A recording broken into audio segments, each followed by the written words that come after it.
지금 정치판이 정리가 되고 있느냐. 민주당 예. 지금 전당대회 앞두고 이런저런 이제 소용돌이에 휘말렸는데 예. 이재명 대통령이 딱 나와서 직접 교통 정리를 했습니다. 문재인 대통령 만났고 그리고 원내대표단 회의를 통해서 이제 지금 집권 여당의 역할 그리고 당내 분열 갈등 이제 이런 사항들을 뭔가 이제 대통령이 주도해서 좀 숙지게 했던 것은 확실히 있는 것 같은데 이러면 대통령이 이런 이제 행보에 대해서 다른 사람이 이의 제기를 좀 안 해야 되는데 어떻게 하십니까? 심 작가 같은 경우에는. 일단은 이 대통령하고 문 대통령 만남으로 잠복은 됐습니다. 예. 어느 정도 잠복은 됐는데 야 나는 전현직 대통령 만나는 게 그렇게 떠들법석한 뉴스가 되는 거 보고 기이하다. 그동안 여권의 분열이 얼마나 골마 터졌으면은 저런 만남이 뉴스가 되냐. 그러면서 뭐 또 그 효과도 지금 나오고 있고 전부 다 이제 뭐 통합이 중요하다 이런 말들이 나오고 하는데 이건 일시적인 잠복기라고 저는 봐요. 네.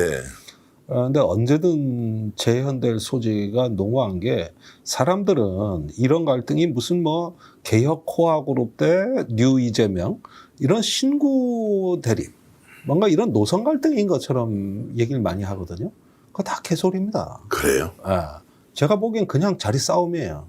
말 그대로 그냥 권력 투쟁이다. 말 그대로 영토 분쟁입니다. 예. 거기에다가 다들 오랫동안 민주화 운동하고 민주당 중심권에서 나름대로 자기 영토를 확보한 사람들이에요.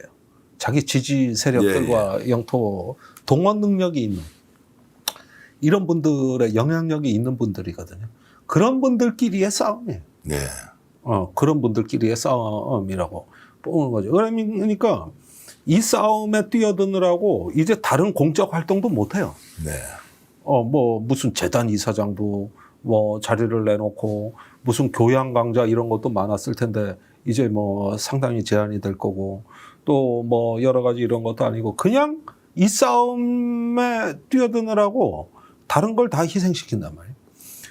그러면은 제가 보기에는 일정 정도의 어떤 그 발언의 영향력과 그런 것들이 어떤 그 노선 투쟁의 외피를 둘러쓴 하나의 어떤 영토 분쟁이자 영향력 경쟁이지. 이게 무슨 개혁 대 반개혁의 싸움도 아니고.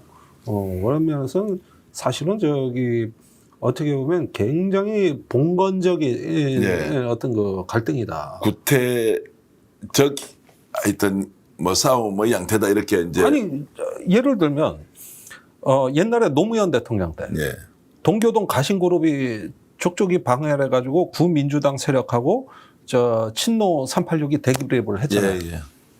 그때 집권 초에 열렬한 노무현 지지자였던 강준만 교수가 1년 후에 어떻게 돌변했느냐. 집권 2년 차에 노무현 대통령은 얄팍한 마키아벨리스트다. 그러면서 운동권 전체주의로 돌아섰다. 그 절대다수 호남 민중의 지지를 얻고 돼서 그 염원을 저버렸다. 그게 뭐냐 하면은 뭐 대북송금 특검이라든가 열린우리당 분당이라든가 대연정으로 나가는 그 상황을 얘기하면서 내가 그렇게 믿고 노무현 죽이기 노무현 살리기 책을 쓴 나조차 저 노무현을 비판한다 하면서 강준만이 나왔잖아요. 강준만 교수가. 그때 그 강준만 교수를 저격한 사람이 유시민 작가입니다. 그때 뭐라 그랬냐면은 강준만 교수가 호남민중 운운하는데 그게 바로 노무현 대통령이 제일 척결하고자 하는 지역 프레임이다. 영남 호남 따지는 거. 그 당시에 강준만 교수는 그러면 어떤 식으로 해야 된다고 제안을 했습니까? 아니 뭡니까 열린우리당 분당은 일종의 배신이라고 본 거예요. 민주당에서 그때 뭐 천신정을 비롯해서 이제 오히려 이제 소위 말하는 민주당 구파에 대해서 인적 쇄신을 요구하고 막 이랬던 거지 않습니까? 그렇죠. 저렇게 민주당을 깨고 나가? 세상에 이런 분열이 어디 있냐 이거. 그래가지고 나중에 그런 어떤 동조하는 사람들이 뭐야 노 대통령 탄핵의 이듬해 가세한 건데. 그러니까 유시민 작가 얘기는 그때가 이제 뉴 노무현 세력이었던 거지. 그런 쪽에 이제 대표 주자인데 그런 어떤 지역 프레임이나 갖고 있어 호남 민중 운운하고 지금 노무현 대통령은 조중동과 또 보수 야당과 기득권과 싸우면서 피를 철철 흘리고 있는데 네. 거기다가 소금을 뿌려야 되냐 하면서 쭉 까버렸거든. 강준만 교수님 책도 그 당시에 뭐 여러 권을 읽었지만 그래도 유시민 작가의 그 말이 맞아서 열린우리당 가서 그래도 노무현 대통령 식으로 반칙과 특권 없는 세상 만들어야 한다. 이게 다 동조했던 것 같거든요. 그렇죠. 저는. 그렇게 해서 이제 갈라졌는데 이 싸움이 그 뒤에 10년 전쟁을 했어요, 사실. 예. 예, 그래가지고 있는데 그때 구민주당과 뉴 노무현으로 사실상 분열이 된 겁니다. 예. 그때 이제 강준만 교수를 그렇게 하고 싸움이 있었는데 최근에 보면은 그때 그 강준만 교수의 논리를 유시민 작가가 지금 하고 있다는 거예요. 우리가 이렇게 뽑아줬는데 검찰개혁 잘할 당사자라고. 그러면서 이 검찰개혁을 이끌 적임자는 이재명밖에 없다고. 이렇게 해서 뽑았는데. 그러면 유 작가의 심리는 지금은 뭡니까? 그때와 지금 이 본인의 포지션, 위치가 바뀌었기 때문에 오히려 좀 기득권 논리를 펴고 있다 이렇게 좀 이제 평가를 그래서 하시는 나는 거예요. 20년 전에 강준만이 오늘날의 유시민이라고 봐요. 예. 왜 찍어준 사람의 허락 안 받고 증축하랬더니 재건축하느냐. 예. 이 논리는 강준만 논리 아닙니까? 예. 강준만 교수가 이렇게 얘기를 했어요.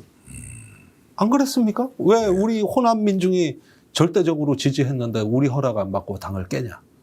그걸 원리로 보면 지금은 그럼 어떻게 이게 전개됩니까? 그러니까 우리 이 얘기를 지금 와가지고 이렇게 하고 있는 건데 그런데 이제 그 물론 지금은 그럴 정도의 뭐 분당 사태까지는 안 가고 분열은 안 되고 서로 절제하는 것은 다행이라고 저도 생각을 합니다만은 이게 다 그냥 토막을 내서 보면 그때는 다들 그럴 듯하지만 어쨌든지 간에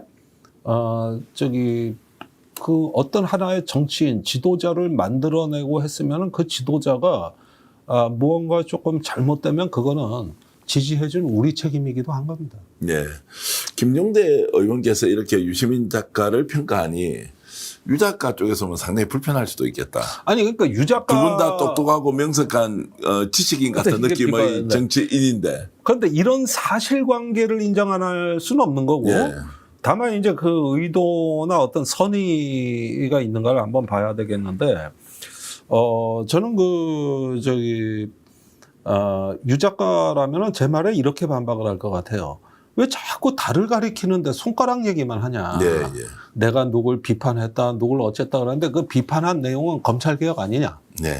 그리고 이재명 대통령이 실제로 민정수석도 이상한 사람 썼고 문재인 까는 사람도 썼고 그다음에 조국 사태 평택을해서 조국 관계도 언제는 합당한다 그러더니 이상하게 선거했고 네. 이 얘기를 한 건데 이런 부분이 잘 관리됐으면 우리 민주진영이 더 커졌는데 나는 그 얘기를 하는데 너는 왜 손가락을 자꾸 달을 안 얘기 안 하고 손가락 얘기나 이러겠지. 예. 그러면은 왜 그 얘기도 논리 자체는 틀린 게 없어요. 예. 그거 다 맞는 얘기예요. 그러는데 평택을이다, 뭐 검찰개혁이다 이런 얘기들은 그런 부분에서 각각에 맞는 어떤 하나의 어떤 입장이 경쟁하고 또 거기서 어떤 합리적인 대안과 타협안을 찾아 나가면 되지. 네. 뭘 거기에 용역이 나오고 촉법이 나오고 무슨 뭐 정치 깡패나 하는 소리가 나옵니까? 예. 그러니까 제가 어이가 없는 거는 그렇다는 거예요. 다 끝나고 결과론을 가지고 예. 이제 와서 이걸 갖고 촉법이니 용역이니 얘기를 하고 우리 건물주는 재건축 허락한 적 없다. 계약 위반이다. 이렇게 말을 해버리면은 이거는 지난 1년을 다 부정하는 거거든. 그러니까 배제적 언어를 쓰면서 원래 속마음이 그대로 드러나 버렸다. 그렇죠. 아니 그렇게 하면 잘못 뽑은 거지 뭐예요 그 얘기는. 그 너희들은 아예 잘못 뽑아서 지금 너희들은 함께 갈 수 없다 이렇게까지 과도하게 해석해도 관계없다는 말씀. 아니 그렇죠. 아니 이제 열받아서 못 살겠다는 얘기인데 그러면 대통령 잘못 뽑은 거 아니에요. 예. 왜 검증 안 했어? 예. 이런 거 대통령 검증 과정에서 다 나왔어야 되는 얘기 아닙니까? 근데 촉법평론가, 용역평론가 이런 것은 누군가가 배후에서 이제 조정을 해야 되는 문제가 있는데 저는 아무리 봐도 누가 조정하는 것 같진 않아요. 근데 이제 우리 그 민주당이나 범진보 진영이 보면은 최근으로 올수록 개파도 많고 정파도 많아요. 예.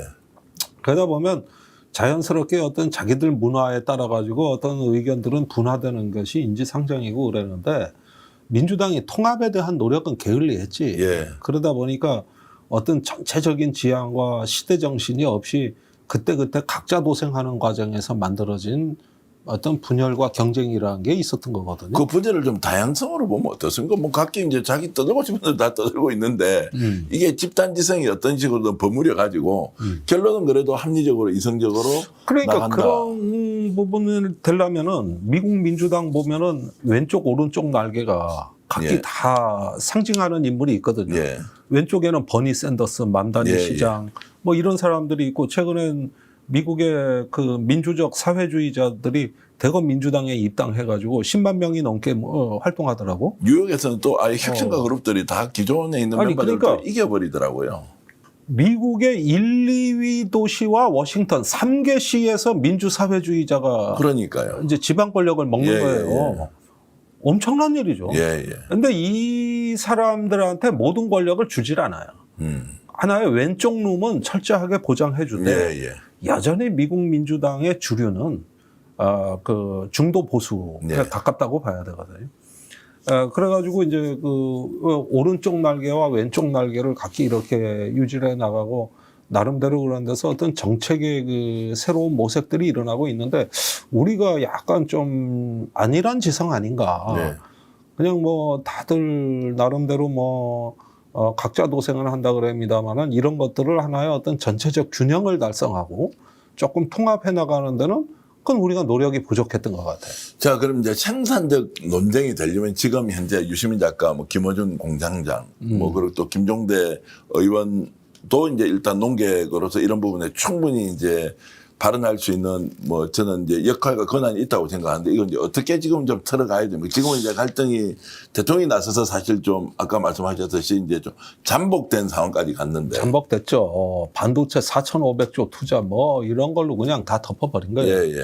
근데 이런 건 다시 나온다. 그런데 여기서 한 가지 알아야 될 것은 이제 뉴스공장이나 유시민 작가 같은 자원은 예. 우리가 어떻게 보면은 앞으로도 활용 가치가 매우 높은 네. 전략 자산들입니다. 이런 전략 자산들이 갈등의 늪에서 허우적거리도록 방치할 수는 없는 겁니다.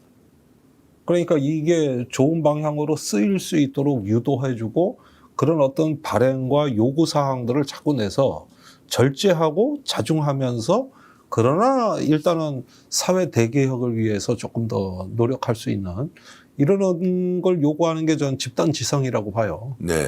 그럼 뭐 다 옳고 그름 따져서 뭐 하겠냐 이게. 네, 예. 그리고 요즘은 주로 10년 전, 20년 전 거 파묘하는 게 유행이더만 당대표 선거에서도. 그것도 이해가 잘 안 되더라고. 지금부터 어떻게 할 건지도 좀 끼워 넣어야 되는데 그렇게 해서 이슈를 주도하는 게 없고 과거에 너 어떻게 살았어? 이걸 가져와서 막 너는 자격이 있다 없다 막 자격증 논쟁하고. 그 이제 철학이 빈곤한 정치인들이 예. 당장의 어떤 단기적 이익을 노리고 정치를 하니까 저런 현상이 나타나는 거고. 예. 그런데 일단은 저기 뭐랄까 우리가 왜 정치를 하고 또 무엇을 이루고자 하는가 이런 부분에 대해서 조금 성찰적 인물들이 많이 좀 진출해야 이런 문제도 좀 중화가 되겠죠. 이 복잡한 국면에 그래도 이재명 대통령이 직접 문제인식을 확고하게 갖고 이렇게 교통정리해내는 그것은 잘했다고 봅니까? 일단은 지금 현재 상황은 그럭저럭 어느 정도 매듭은 지은 것 같은데 6.3 지방선거에 드러난 민심을 어떻게 받을 것인가. 네. 이 부분은 아직은 솔루션이 없어요. 솔루션이 없다. 그러면 전당대회를 통해서 이제 집권 여당이 평가를 받았으니까. 그렇죠. 평가를 받고. 그걸 이제 뭔가 내놓고 국민들 설득, 2030 문제 뭐 이런 것들에 대해서 이제 적극적으로 나서야 되는 거 아닌가요? 나서죠. 지금 뭐 이 정부가 갖고 있는 몇 가지 함정이 있습니다. 저기 유동성 과잉에서 시작된 부동산 시장 통제불능. 예. 그다음에 또 너무 변동성이 심한 주가. 예. 그러면서 이제 양극화. 이런 것들은 원래 진보 정부가 바라던 바하고는 반대 현상인데 이걸 해결은 못 하더라도 통제하고 관리할 수 있느냐 정도의 능력은 보여줘야 되고 그 다음에 이제 사회대개혁의 과제가 있는 거 아니겠어요? 그 속에서 통합이 되는 거지. 그냥 뭐 저기 아니 저쪽 옆 동네 개울물 몇 통 퍼왔다고 뭐 마을이 통합되는 것은 네. 아니거든요. 물기를 바꿔주고야 합수가 되는 것이죠. 예. 그래서 이런 면에서 조금 통큰 개혁 어떤 미래 설계 이렇게 하면서 조금 뭐랄까 좀 결기 있게 이게 난국을 돌파해야 되지 않을까. 근데 대통령은 지금 원판을 완전히 바꾸겠다. 새로운 대한민국이 그냥 구호로서 새로운 대한민국이 아니라 아예 전 세계에 네. 제가 뭐 표현하자면 글로벌 뉴노멀로서 이제 대한민국의 나라를 완전 개조할 것 같습니다. 그 대전환의 시대에 이제 대도약을 이제 만드는데 민주당이 여기에 부응하느냐 이제 이 문제는 아니 근데 그 문제도 예. 자 이렇게 뭘 투자한다 이게 새로운 어떤 대도약을 하는 게 아니고 예. 그렇게 투자된 나라는 어떤 나라인가? 예. 그때 고용과 소득과 분배는 어떻게 달성되고 우리의 일자리와 우리의 어떤 그 복지는 어떻게 되는 것인가? 근데 이런 설명은 저번에 반도체 발표할 때는 다 빠진 내용들이거든요. 그걸 일단 투자해놓고 그건 이제 사회적 공론화 과정을 거칠 거 아닙니까? 아니 그러니까 이런 부분에 어떤 인문사회학자 철학자들이 예. 세심하게 그 진단하고 또 공론의 과정에 들어와서 국민들에게 이것이 설명 가능하고 같이 나눠야 될 부라는 걸 갖다가 이걸 저기 뭐랄까 역할을 해줘야 된다는 거예요. 그게 앞으로 집권당이 해줘야 되는 게 예컨대 세종대왕 보십시오. 당대만 부국강병이 됐어요. 예, 예. 그거 왜 그러냐? 부국 백성이 부유해져야 되는데 백성이 부유해진 게 아니라 집권층과 엘리트들이 부유해진 거고 예, 예. 강병 저쪽에 그 영토 확장을 해가지고 강동 육주 뭐 해서 다 먹었잖아요. 예. 그때만이었습니다. 그러니까 당대가 끝나고 나니까 그 뒤에는 그냥 다더 걸어 잠그고 살다가 나중에 임진왜란 당하고 병자호란 당하고 찢고 뽑고 예, 싸우고 뭐 예. 영정조 숙종 때는 싸우고 우리끼리 그냥 자중질환에 예. 빠지고 그러니까 세종대왕의 기풍 이 개혁적이고 창조적인 개풍이 이어지질 않았어요. 후세로. 단도직입적으로 좀 이어지질 여쭤보겠습니다. 그러면 민주당 이번에 대표로 나온 정청래 전 대표, 김민석 국무총리, 송영길 전 대표 요 세 분이 3강 구도지 않습니까? 네. 요 정도의 이제 아젠다 지금 김종대 의원께서 제안했던 내용을 충분히 국민들 앞에서 논쟁 토론할 수 있는 역량이 된다. 안 된다. 아니 안 돼. 이런 얘기 알아듣지도 못해. 그러니까 설마 새로운 시대로 나가기 위한 어떤 이 정보화 시대를 넘어서 지능화 시대에 어떤 인간의 문제, 또 노동과 소득의 문제 예. 이런 문제를 친절하게 이 국가와 정부, 집권당 사용 설명서를 얘기할 수 있어야 돼요. 근데 이제 지금 같은 어떤 자중질환의 분위기에서는 오히려 질식할 것 같다. 예. 지금 이렇게 중요한 시기에 그런 부분에 대해서는 거의 관심이 없고 엉뚱한 얘기들 하고 있다는 거죠. 그나마 이재명 대통령, 이재명 정부를 도와서 할 수 있는 사람 순서대로 얘기하면 1번. 아이고, 뭐 그런 것까지 내가 뭐 아니 근데 저는 어떤 그 박학다식하고 그 교양적인 수준에라는 송영길 후보가 제일 낫다고 보고. 예. 반면에 이제 그 유연성 네. 이런 면에서는 김민석 후보가 조금 뛰어나 보여요. 그리고 정청래 후보가 얘기했던 뭐 당대표 시절에 내란 청산이라든가 뭐 이런 당원 중심주의 이거는 이제 어느 정도 그 시효는 다 됐다. 네. 이제 그거 갖고 계속 정치하기는 어려울 것 같다.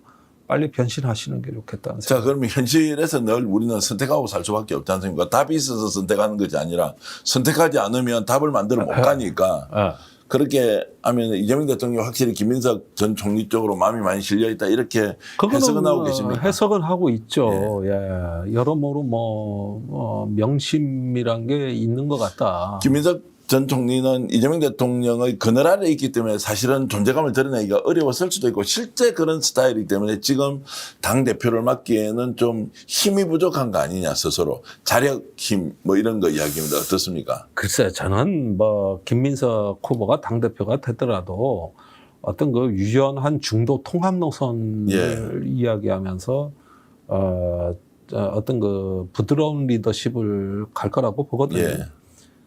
그런데 그런 걸로 어떤 그 다음 선거를 위한 어떤 과도적 당정 간의 과도적인 팀워크 이런 것들을 빌드업 하는데 어떤 주력을 한다고 하지 않을까 이렇게 보여지는 것이고요.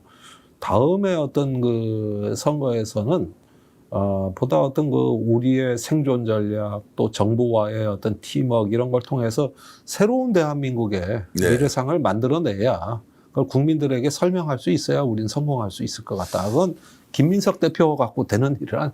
송영길 전 대표는 이번에 선수로 뛰는 게 낫습니까? 아니면 지금 페이스메이커 역할을 하면서 그냥 안 뛰고 빠져 있는 게 낫습니까? 어떻게 보십니까? 아니 그런데 김민석 정청래 두 분한테 맡겨놓기엔 너무 험악해지니까 중간에 완충지대 역할도 할 수 있을 것 같고. 그러니까 그래도 선수로 뛸 각오하고 나와야 된다는 게 김종대 의원의 네, 저도 판단이에요. 그렇게 보는데 그런데 보니까 정청래 대표를 주로 공격하더라고요. 네. 그렇게 되면은 아마 김민석 대표가 약간 네거티브를 별로 안 하던데 그걸 어떻게 보면은 송영길 대표가 떠안는 거 아닌가 예. 이런 생각도 들 때가 있습니다. 그런데 그건 별로 바람직스럽지 않은 것 같아요. 바람직한 구도는 어떤 겁니까? 그러면 세 사람이 그냥 치열하게 서로 막 공방전을 하면서. 네, 제3위 후보는 의제를 설정하는 걸로 충분해요. 예, 예. 1위, 2위 후보가 감정 싸움하고 약간 어떤 그 진흙탕 싸움을 할 때 이런 게 미래 의제다 하는 어떤 의제 설정. 이게 과거에 진보 세력이 했던 거거든요. 예. 그런 역할로 송영길 대표는 자리매김을 하시면서 나름대로 어떤 그 이미지 관리를 하면은 이번은 아니라도 다음에는 기회가 있겠죠. 의제의 우선순위를 좀 이렇게 정해서 한번 설명해 주. 어떤 의제가 지금 가장 먼저 그리고 두 번째로 세 번째로 아니 저는 다루죠? 민생 양극화, 민생 양극화 문제. 예, 양극화 이거 개혁과 그걸 넘어가지고 어떤 자원의 그 네. 선순환 구조 예. 이거 만드는 거 이상 없다고 봅니다. 이번에 뭐 6.3 지방선거에 그 드러난 표심만 보더라도 예. 이제 자산 계급과 밀려나는 네. 계급에 아주 확연한 양극화가 드러났기 때문에. 의원님 오늘 말씀 들으니까 좀 그 세 분하고 통화 좀 하셔가지고 따로 보자든지 이렇게 좀 시간을 만들어서 조언을 해주시면 좋은데 다 사실 잘 아시잖아요. 에이, 뭐 그 정도는 아닌 것 같고. 그러나 이제 저도 뭐 따로 속한 정당이 있고 그러니까 이런 부분에 대해서 우리가 이제 바라는 것은 무언가 과거의 어떤 묵은 때를 이제는 우리 세대가 586이 좀 내려놓고 예. 이제는 다음 세대를 위해 가지고 뭔가 조금 새로운 비전을 만들어 나가는 노력에 혼신의 힘을 다하는 좀 책임 있는 세대, 책임 있는 정치 이런 걸 꿈을 꾸죠. 책임 있는 세대, 책임 있는 정치라는 것은 결국 내가 가진 걸 내려놓고 그 다음 사람이 잘할 수 있도록 뒷받침하고 좀 뭐 헌신이라는 단어를 쓰기 어렵다면 봉사라도 하면서 우리가 더 많이 먹자, 우리가 더 잘할 수 있다 이런 생각을 버리는 것부터 출발해야 그렇죠. 되는데. 그러니까 결국 얘기해야 될 건 맹정한 말한 왕도의 정치가 뭐냐. 예. 패도의 정치가 아닌 왕도가 뭐냐. 이 21세기에. 그럼 왕도의 정치가 갖춰야 될 어떤 덕목이라든가 원칙 또는 규칙 이런 부분들에 대해 가지고 말을 할 수 있는 수준 있는 네. 정치인들 이런 걸 원하는 거죠. 그 맹자가 살던 시대 얼마나 어지러웠습니까? 예. 누가 정의롭고 누가 공정한지 그걸 어떻게 합니까? 그러니까 그 어둠 속에서 맹자가 그래도 왕도를 얘기했다는 거는 나중에 이제 그게 조선 시대 그 역성혁명의 기초 이데올로기가 된 거예요. 맹자가 물이 사나우면 배를 뒤집어 엎는다 그랬어요. 예. 군주도 쫓겨날 수 있다. 뭐 이렇게 된 거죠. 그거에 정도전이 매료돼 가지고 정몽주를 만나 가지고 책 한 권을 주더라는 겁니다. 보니까 맹자야. 예. 그 이걸 왜 읽어? 그러니까 잘 읽어봐. 이 속에서 희망이 있어. 네. 이랬는데 훗날 그 책에서 나온 그 역성혁명의 그걸 갖다가 결국 조선 건국으로 이어진 거기 때문에 우리가 이걸 생각해야 돼. 그럼 뭐 2000년, 1000년도 더 전에 맹자가 얘기했던 걸 왜 그렇게 사람들이 희망을 갖고 있느냐? 그 시절에 그 사람들이 먼 훗날 이런 좋은 사회가 온다고 했을 때 그 먼 훗날이 지금 우리거든. 예. 그러니까 우리가 이제 그런 어떤 그 지혜 시대를 만들어 나가는 그래서 현대판 왕도의 정치를 만드는 것이다. 이게 이제 플라톤이 얘기한 철인 정치라고도 할 수 있는 거고 여러 가지 어떤 그 현대화된 이런 것들을 만들 수 있는 거죠. 그런데 지금 그런 게 아니라 요즘 정치는요 완전히 돈의 맛에 취해가지고 무슨 뭐 인문학이고 철학이고 그냥 완전히 쓰레기통에 처박아버린 아주 왕도는커녕 패도 아니 고등학생들이 응원가 대신 스타벅스를 외치나 이래고도 지금도 뭘 잘못했는지 몰라요. 지금도. 김정대 의원님 말씀 들으면서 야 정말로 상상력 그리고 어떤 사안을 저렇게 면밀하게 보면서 전곡을 찌르고 뼈를 때리는 이런 말씀 정말로 놀랍네요. 정도전 조선개국 공신인데 본인 결국 개국하고 나서 이제 참수를 당하지 않습니까? 그치. 그 사람이 꿈꾸던 세상이 2026년이다. 우리가 지금 맛보고 있는 거 아니냐. 와 진짜 1000년을 진짜 가까이 이렇게 통섭을 하면서 말씀을 해주니까 오늘 좀 부끄럽다는 좋죠. 생각이 들고 김정대 의원 참 대단하다 이런 말씀을 한 번 더 드리고요. 역시 이재명 대통령이 지금 대한민국에서 가장 과거 조선시대와 비교하면 왕도 정치를 실현한 분은 맞죠? 그러니까 정조 임금 같이 되셔야 돼요. 예, 예. 예, 물론 정조 개인은 뭐 그렇게 끝은 안 좋으셨지만 그러나 이제 그 조선의 마지막 계몽군주, 예. 개혁군주 세종대왕 이후로 정조는 이 계몽군주의 그 법통을 잇는 겁니다. 예. 그래가지고 정조 임금 때 이미 안경을 썼죠. 예. 유럽에서 청나라 통해서 들어온 거 이거 지구본도 있었고 그러니까 그런 걸 통해 가지고 이렇게 실력자들한테 어떤 백그라운드 역할까지 해주는 이런 계몽군주와 통합의 정치인이었죠. 이재명 대통령이 국군 100년의 새로운 역사를 연다 이렇게 하는 저희 표현이 요즘 좀 맞지 않다. 어떤 세상이 펼쳐질지 모르는데 미제의 세계에 첫 발을 내딛는 이재명 정부 새로운 세상의 어쨌든 길목에 서 있다 이런 생각을 하면 모든 표현과 비유가 맞지 않을 수도 있다라는 생각이 드는데 오늘 김종대 의원님을 통해서 많이 배웠습니다. 인사드리고 방송 마치고요. 다음 주에도 더 좋은 내용으로 여러분 찾아뵙겠습니다.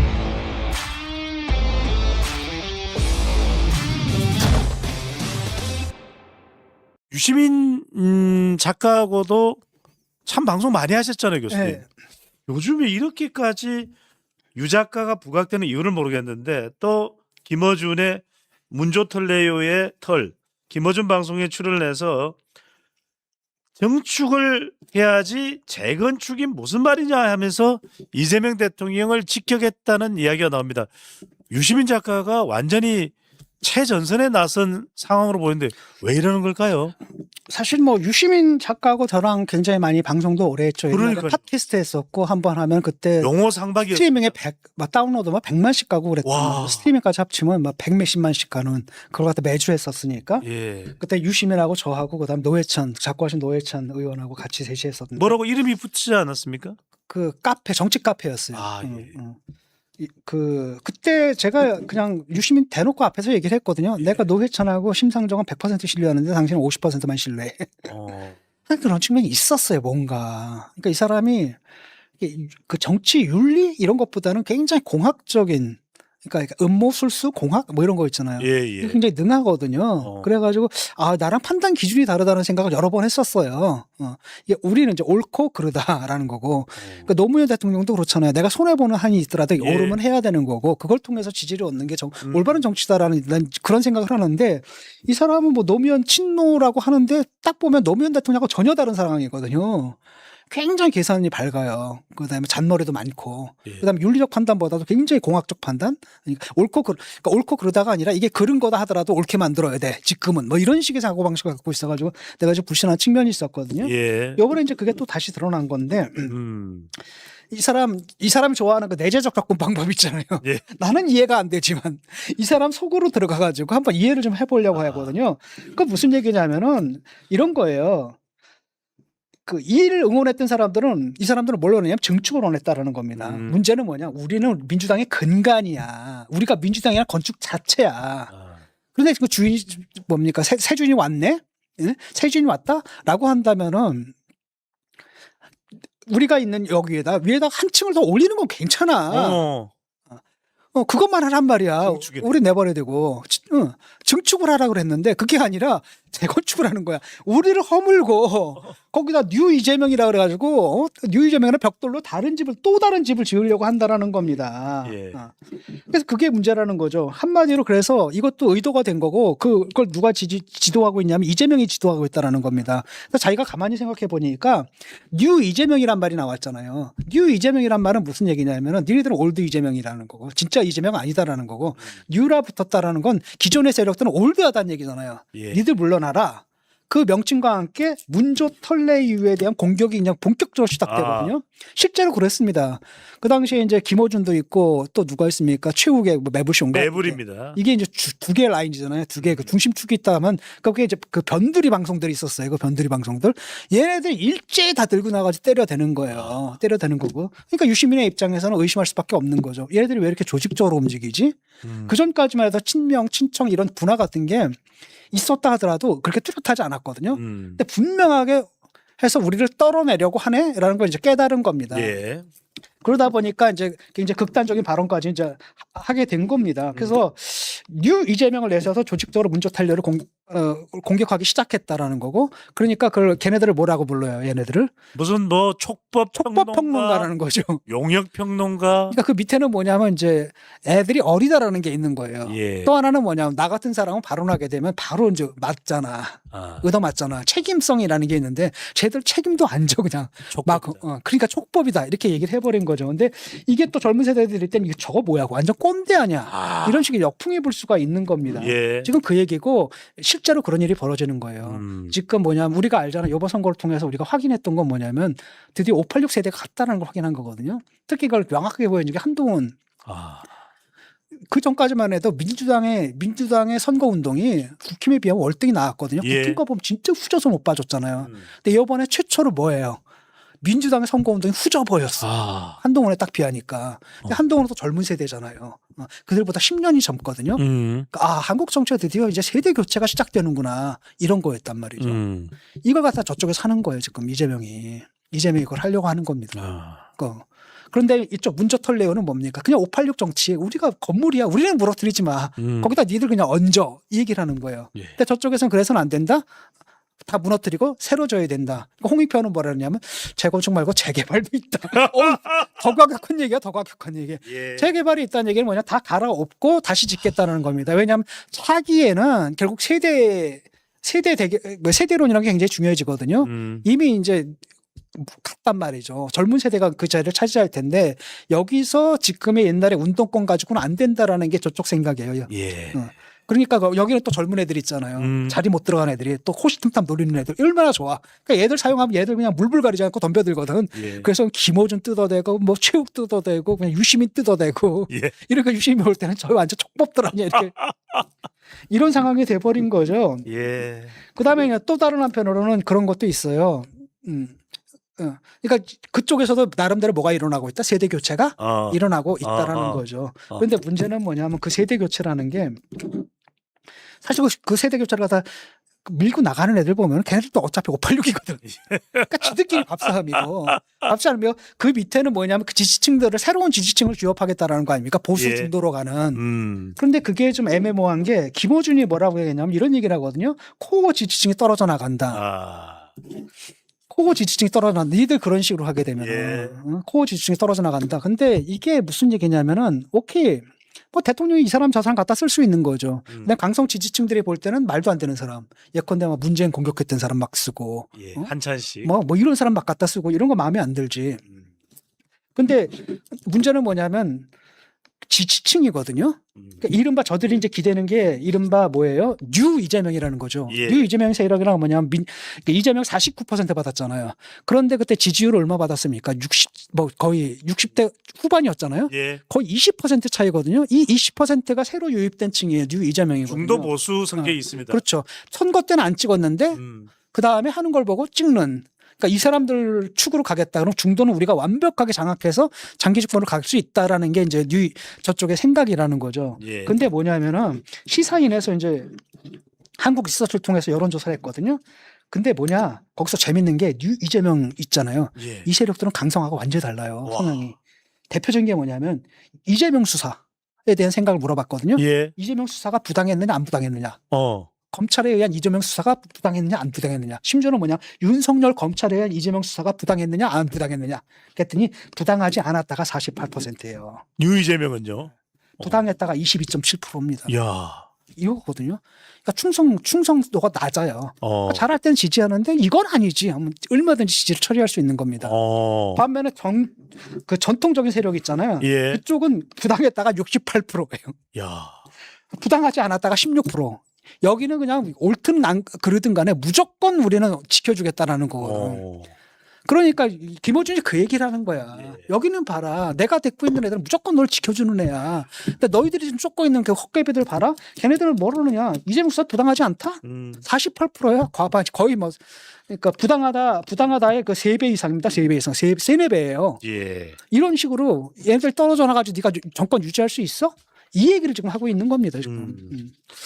자, 이 와중에 적통 경쟁을 벌이고 있습니다. 누가 이 유산을 정치적 유산을 개성하고 있느냐 했더니 이게 난립니다. 지금 정청래 전 대표는 내가 노무현 기저입니다. 이랬더니 강력한 이 전당대회 경쟁자인 김민석 총리는 난 DJ 기저입니다. 이러고 있는데 심지어는 뭐 송영길 의원의 경우에는 정청래가 노무현 장례식 참석도 안 했다 이랬다가 참석을 한 사실을 알고는 또 사과 발언까지 했는데 지금 내가 노무현 뭐 적통이다 아니다 DJ 적통이다 아니다 이게 난리네요 교수님. 야, 이게 이제 그 좌파랑 그 우파랑의 차이예요. 예. 우파에서 쫓아낼 때는 어떤 식으로 쫓아냅니까? 장동혁이 한동훈 집권할 때는 옛날에 공안검찰이 M1 사람 잡는 식이잖아요. 예. 막 사건 조작해가지고 말도 안 되는 거 특집 잡아가지고 깜빵 보내고 이런 식으로 쫓아내는 게 이제 그쪽이거든요. 공안검찰 스타일. 공안검찰 스타일이고 이쪽은 그 당파투쟁 스타일이에요. 그러니까 공산국가에서 그런 거 많이 하잖아요. 연합파, 예. 소련파, 김일성파, 남노당파 막 서로 해가지고 서로 막 하고 우리가 정통이야, 우리가 정통이야, 우리가 정통이야 이렇게 하잖아요. 그러니까 저쪽은 이단이고 수정주의고 뭐 이런 식으로 예. 나는 올소독스고 너희들은 수정주의여서 막 잘라내잖아요. 딱 그런 식으로 되고 있거든요. 그래서 적통 논란이 벌어진 겁니다.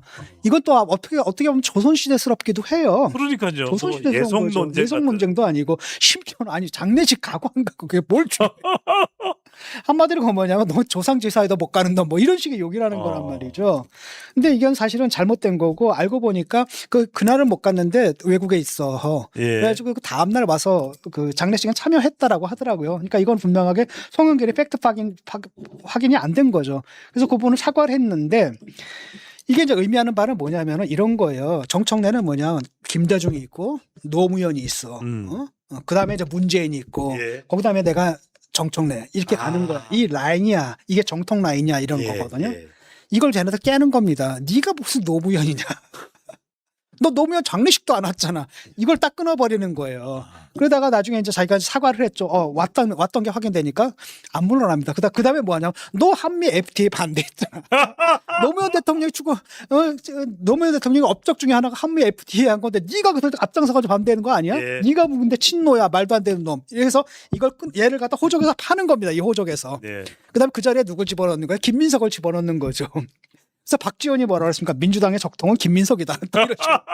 그러니까 니들 집 그냥 다 허물어가지고 집 밖을 쫓아낸 겁니다. 쫓아내고 그 다음에 뭡니까? 집에서 쫓아내는 것까지도 부족해가지고 호적에서 이제 파는 거예요 지금. 호적에서 파는 거고 그러다 보니까 김민석의 약점은 또 뭐예요? 그 노무현 2002년에 그렇죠. 정몽준에게 같은 거죠. 배반한 거죠. 그러니까 얘네들 딱 뭐라고 하냐면 김민석은 난 DJ 키즈다. 노무현 라인은 아니지만 난 DJ 라인이고 사실 DJ가 바로 민주당의 건국의 아버지 아니냐. 네. 난 이렇게 간다라는 겁니다. 이렇게 가가지고 그다음에 그 라인을 잇는 게 결국은 누구까지 가는 거냐면 나까지 온다. 김민석. 그래서 자기가 다 적통이다라고 얘기를 하고 있는 거죠. 예. 참 정말 한심한 얘기입니다. 그러니까 딱 보면 유치하잖아요. 지금 뭐 하는 겁니까? 이게 결국 뭐냐? 북한에서는 백두혈통이냐 이런 거거든요. 나 백두혈통이야. 신라 시대 때는 뭡니까? 그거 있죠. 왜? 이거 성골과 진골 싸움. 성골이냐 진골이냐. 성골이냐. 거의 그런 식으로 내버린 건데 결국은 그겁니다. 그러니까 한마디로 너희들 나가라고 한 다음에 우리가 원래 이 집 주인이었어. 네가 무슨 주인이야? 니들 주인 아니야? 그러니까 쫓아내는 거고 집의 소유권을 박탈하는 거고 더 나아가서는 아예 그 가문에서 호적을 파버리는 일들이 지금 벌어지고 있는 거죠. 송영길은 이제 왜 끌어들었냐면 이제 호남 쪽 표거든요. 그러니까 정청래도 사실 호남에 대한 그립이 강하지가 않아요. 예. 그래 강하지 않은데 일단은 강성 지지층들은 대부분 다 그 김어준하고 그다음에 매불쇼 이런 쪽으로 왜냐하면 유튜브 정치잖아요. 예. 그쪽으로 완전히 설득 당해 있는 상태니까 아하. 열을 공격하려면 그래도 호남의 그립감이 있는 송영길을 좀 활용하겠다는 거고, 그러니까 송영길은 결국은 이제 러닝메이트로 김민석하고 러닝메이트로, 그러니까 본인도 잘하면 내가 될 수도 있지 않을까라는 착각들을 보통 하잖아요 정치인은. 예. 그래서 나왔는데 그게 안 된다면 결국 어디로 가느냐? 외무부 장관 가고 싶어 한다 그러더라고요. 외교부 장관요. 예. 네. 그래서 나는 외교부 장관으로 가고, 그러니까 아마 거의 확정된 것 같아요. 러닝메이트로 해서 둘이서 이제 경선이 벌어지면 둘이서 예. 같이 정통에 협공하는 거죠. 아. 협공하고 나는 빠지고. 그러니까 페이스메이커라고 하나? 그 마라톤에서 페이스메이커 중간에서 빠지고 딱 올려서 우승을 시킨다. 그다음에 나는 어디로 가냐? 외무부 장관 가겠다. 이 생각인 것 같아요. 예. 예. 자, 내일입니다. 우리 방송하는 시점이 여러분들 6월 30일, 6월의 마지막 날입니다. 바로 내일 7월 1일 이재명 대통령이 문재인 전 대통령을 만납니다. 교수님, 어떤 의미입니까? 그거는 이제 그거예요. 이것도 적통 노선 논쟁? 예. 논쟁의 그 한 가운데 있는 겁니다. 문제는 뭐냐면 정청래가 누굴 찾아갔습니까? 바로 대통령 뭐 월드클래스 뭐 문 전 대통령을 자, 찾아. 바로 문 전 대통령 찾아갔거든요. 예. 그건 자기가 적자라는 얘기예요. 김대중, 그러니까 노무현 뭡니까? 문재인은 누구의 친구? 노무현의 친구. 그다음에 노무현은 누구의 후계자? 김대중의 후계자. 예. 그다음에 그 문재인과 친한 건 나 이거잖아. 일 라인을 딱 했거든요. 장군을 딱 부른 겁니다. 예. 그때 대통령이 참전한 거예요. 김민석은 찾아가기 참 힘들거든. 예. 생각해 보세요. 지가 뒤통수 때렸는데 지가 어디 노무현을 찾아가. 예. 낯짝이 있어야지. 못하거든. 그러니까 대통령이 대신 가주는 겁니다. 야. 대신 가져가지고 장군에다가 멍군을 딱 불러주는 거죠. 예. 그러니까 결국은 김대중, 노무현 요게 약하잖아요. 요거 노무현으로 가야 되는데 노무현이 약하니까 대통령이 대신 떼어주는 거거든. 노무현, 문재인 이렇게 해가지고 그 다음에 김민석 요 라인을 만들려고 하는 거고 이들이 바로 민주당의 적통 라인이다. 이게 바로 뉴 이재명이다. 야. 너희들은 가라. 이런 수라는 거죠. 참 이재명 대통령이 이 당권을 위해 김민석을 위해 해줄 걸 다 해주고 있습니다. 노골적이잖아요. 너무 예. 노골적이잖아요. 당 대표도 지명하고 그 다음에 아니 아주 요번에 전당대회 때 아예 그냥 딱 너무 노골적으로 개입을 했어요. 당무 개입을. 예. 근데 그게 이제 누구를 연상시킵니까? 누구를 연상시킵니까? 윤석열이 했던 짓이잖아요. 윤심. 그 말로가 별로 안 좋거든요. 아. 하게 되면 아마 이길 거예요, 자기들이. 예. 근데 그 후과가 분명히 있을 거라고 생각해요, 저는. 안 많지 않을 겁니다. 교수님 이거 진짜 완전 전쟁입니다. 이른바 총성 없는 전쟁이다. 피만 흘리지 않을 뿐 전쟁이다라고 이야기하는데 이른바 이 전당대회 끝나고 나면 누가 이기든 간에 문조 털레유 한강 새똥 대주길 봉합될까요? 아닐까요? 일단은 겉으로는 아마 봉합이 될 겁니다. 어쩔 거예요, 이제는. 장소가 딱 바뀌었지 않습니까? 그러면 이제 줄 열심히 갈아타겠죠. 줄 열심히 갈아타는데 문제는 뭐냐면 그 지지층이 거의 쇠뇌당하다시피 해서 얘들은 굉장히 인지 부조화가 오거든요. 그러니까 얘들이 확 돌아설 수가 있어요. 그러니까 아까도 얘기했듯이 이 사람들은 주로 뭐냐면 그러니까 이재명이 뭘 해도 다 그냥 다 덮어줄 의도 그런 의지를 갖고 있었던 예. 그런 사람들인데 이 사람들이 마음에 상처를 입겠죠. 그러면 이제 그게 굉장히 큰 앙금으로 남을 겁니다. 그다음에 지금 싸우는 과정이 지금 전초전이에요. 아직 시작도 안 됐습니다. 그 과정에서 얼마나 세겠습니까? 뭐라고 합니까? 네가 갑자기 한미 FTA를 파고 나와? 최민희가 뭐라고 합니까? 그러면은 너 이인재 적성론 누구야? 너잖아. 후단협 만들어가지고 노무현 흔든 게 누구야? 너잖아. 뭐 이거 다 까자는 얘기냐? 나 우린 다 깔 거야. 그러니까 파면놀이를 하자는 얘기냐? 이렇게 반발하고 있거든요. 그러니까 실제로 이게 벌어지면 엄청나게 부딪힐 겁니다. 부딪히고 그 가운데 굉장히 큰 상처들을 입겠죠. 그럼 그게 그냥 그대로 남아요. 그러니까 표면적으로 굽히고 그냥 정리가 되는 것 같아도 사실은 남고 그다음에 또 언제냐? 바로 뭐가 시작됩니까? 총선이 시작되잖아요. 공천이 시작되거든요. 예. 뻔한 거 아니에요. 불보듯 뻔한 거거든요. 이 사람들이 가만히 있겠습니까? 다 반발하죠. 엄청나게 반발할 겁니다. 네. 자, 그리고 자, 이제 본격적으로 증축 개최 건축. 네, 이야기를 해보겠습니다. 주말 사이 아주 시끄럽습니다. 제가 이제 이거 보려고 이제 금요일에 불금을 못 보내고 이거 이제 보려고. 네. 이제 본격적으로 내가 정치 비평하겠다라고 하면서 이제 노무현 재단 상임 고문직도 내려놨던 유시민 작가가 이제 김어준 씨의 유튜브 방송 다스베이더에 등판을 했습니다. 이제 그러면서 여러 가지 얘기를 했어요. 저희가 사전에 방청 갔다 오신 분들의 후일담처럼 나온 얘기도 맞아요. 이제 저희가 실시간으로 좀 전해드리긴 했었는데 결과적으로 보면 좀 편집이 된 것 같긴 합니다. 많이 된 것 조금 같아요. 된 것 같은데 네. 어쨌든 이제 최근에 이제 대통령의 여러 인사라든지 뭐 이런 정책적인 움직임에 대해서 유시민 작가가 이거는 민주당의 전통 지지층을 외면하는 방향으로 가고 있는 것이다라면서 비판을 했습니다. 그 부분 들어보겠습니다. 대통령이 자신감이 지나쳤던 거 아닌가? 그래서 열렬히 지켜주고 응원했던 사람들이 원했던 것은 증축이었어요. 증축이요. 재건축을 하려면 기존의 입주자들에게 동의를 받아야 돼요. 문재인을 까면 가산점을 받는 거예요. 문재인을 모욕하면 노무현의 친구 문재인이기 때문에 노무현도 모욕하는 거예요. 자, 어떻게들 보셨는지 아마 많이들 보셨을 것 같아요. 일단 뭐 혹시라도 뭐 용역이나 뭐 촉법 평론가 이런 얘기들은 조금 뒤에 하고 뭐 이제 그건 감정적으로 많이 상하셨을 수도 있겠으나 핵심 내용은 그거잖아요. 그러니까 이건 이재명 대통령이 예를 들어 김대중, 노무현, 문재인이 쌓아올린 이 민주정부 3층에 한 층을 더 올린 4층 증축을 하면 되는데 지금 이재명 대통령은 다 허물고 지금 재건축으로 가고 있다. 이제 이 주장을 하시는 것 같아요. 맞죠? 여기까지는. 그러면서 이제 민주당의 코어 지지층이 이탈하고 있다라는 네. 얘기를 한 거죠. 그 재건축을 하게 되면 거기에 살고 있던 사람들 다 내보내야 되니까 뭐 그런 얘기들을 하는데 일단 뭐 여러 생각이 들긴 합니다만 우리 세 분은 어떻게 보셨는지부터 한번 좀 여쭤볼까요? 우리 강수영 변호사가 제일 말씀하실 게 많을 것 같습니다. 예, 뭐 일단은 재건축론에 대해서는 1987년에 6월 항쟁 이후를 사실상 이제 문민정부의 시작이고 뭐 노태우고 또 되긴 했지만 그 이후를 이제 민주당의 태동으로 이제 생각을 한다면 김대중 정부부터 그때 저항을 해가지고 문민정부를 이뤄내고 헌법 개정을 이뤄내고 직선제 이뤄내고 그 투쟁 과정부터 시작하면 그때 지어진 아파트는 좋았죠. 나이스한 아파트예요. 네. 근데 그 당시에는 다 거의 대부분 5층짜리 아파트 아니에요? 그 이제 시간이 지났어요. 이제 40년 가까이 지났어요. 네. 근데 지났는데 지금 선거를 몇 번 해보니까 젊은 세대가 자꾸 이 아파트에 들어오려고 하질 않아요. 살려고 너무 하잖아. 오래돼서? 5층짜리 네. 아파트 안 살려고 해. 네. 근데 그거에 대해서 진단을 하고 어쨌든 소비자들의 판단이에요, 그게. 그러면 정치 공급자들은 왜 우리를 싫어하지? 이제 생각을 하다가 이제 내세운 대안이 이거 재건축을 해야 될 것 같다. 아파트 너무 낡았어.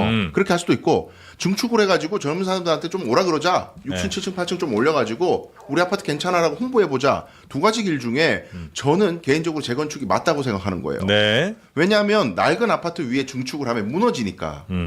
그리고 재건축은 거기에 살던 사람들 내쫓고 너희들 이때까지 잘못했으니까 죄인이니까 이제 역사의 뒤안길로 사라져. 이게 아니라 재건축을 해서 원주민들이 다시 들어와야 돼요.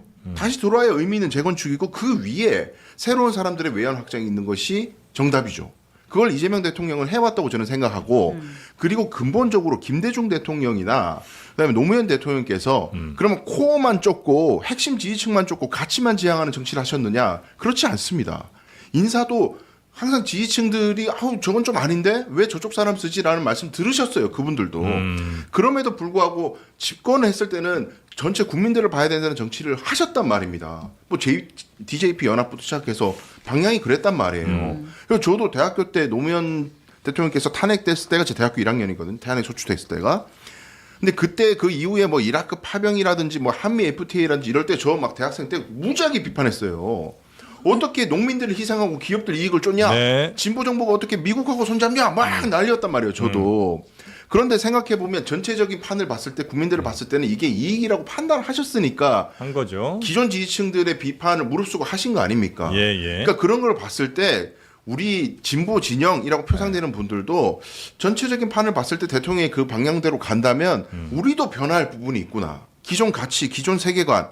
국민의힘 무조건 나빠. 저는 그때 대학생 때 국민의힘 그때 한나라당은 다 친일파의 후손이라고 생각했어요. 네. 박멸 대상이라고 생각했기 때문에 요 옆에 한나라당 계시죠? 여기도 네. 원래는 그게 아니에요. 그쪽이 아니었어요. 원래는. 네. 그래서 네. 그 세계관도 바꿀 필요가 있겠다. 정치인과 다른 세계와 호흡하면서 네네네. 바뀔 수 알겠습니다. 있어야 되는 거죠. 아니 근데 그 3층 문재인 뭐 집주인을 굳이 따지면 문재인 집주인이 들였던 다음 집주인 때문에 그 건물 사실상 무너진 거 아니었어요? 그러니까 이게 재건축을 하고 싶어하는 게 아니라 한 번 다 무너졌다며 나라가. 그러니까 재건축하는 거 아니에요? 그렇죠. 이제 저도 잠깐 노영희 변호사님 생각할 시간 드리기 위해서 제가 먼저 말씀드리면 이게 네. 정당도요. 예. 그런 식으로 끊임없이 자기 혁신을 해야 집권도 할 수 있는 겁니다. 예.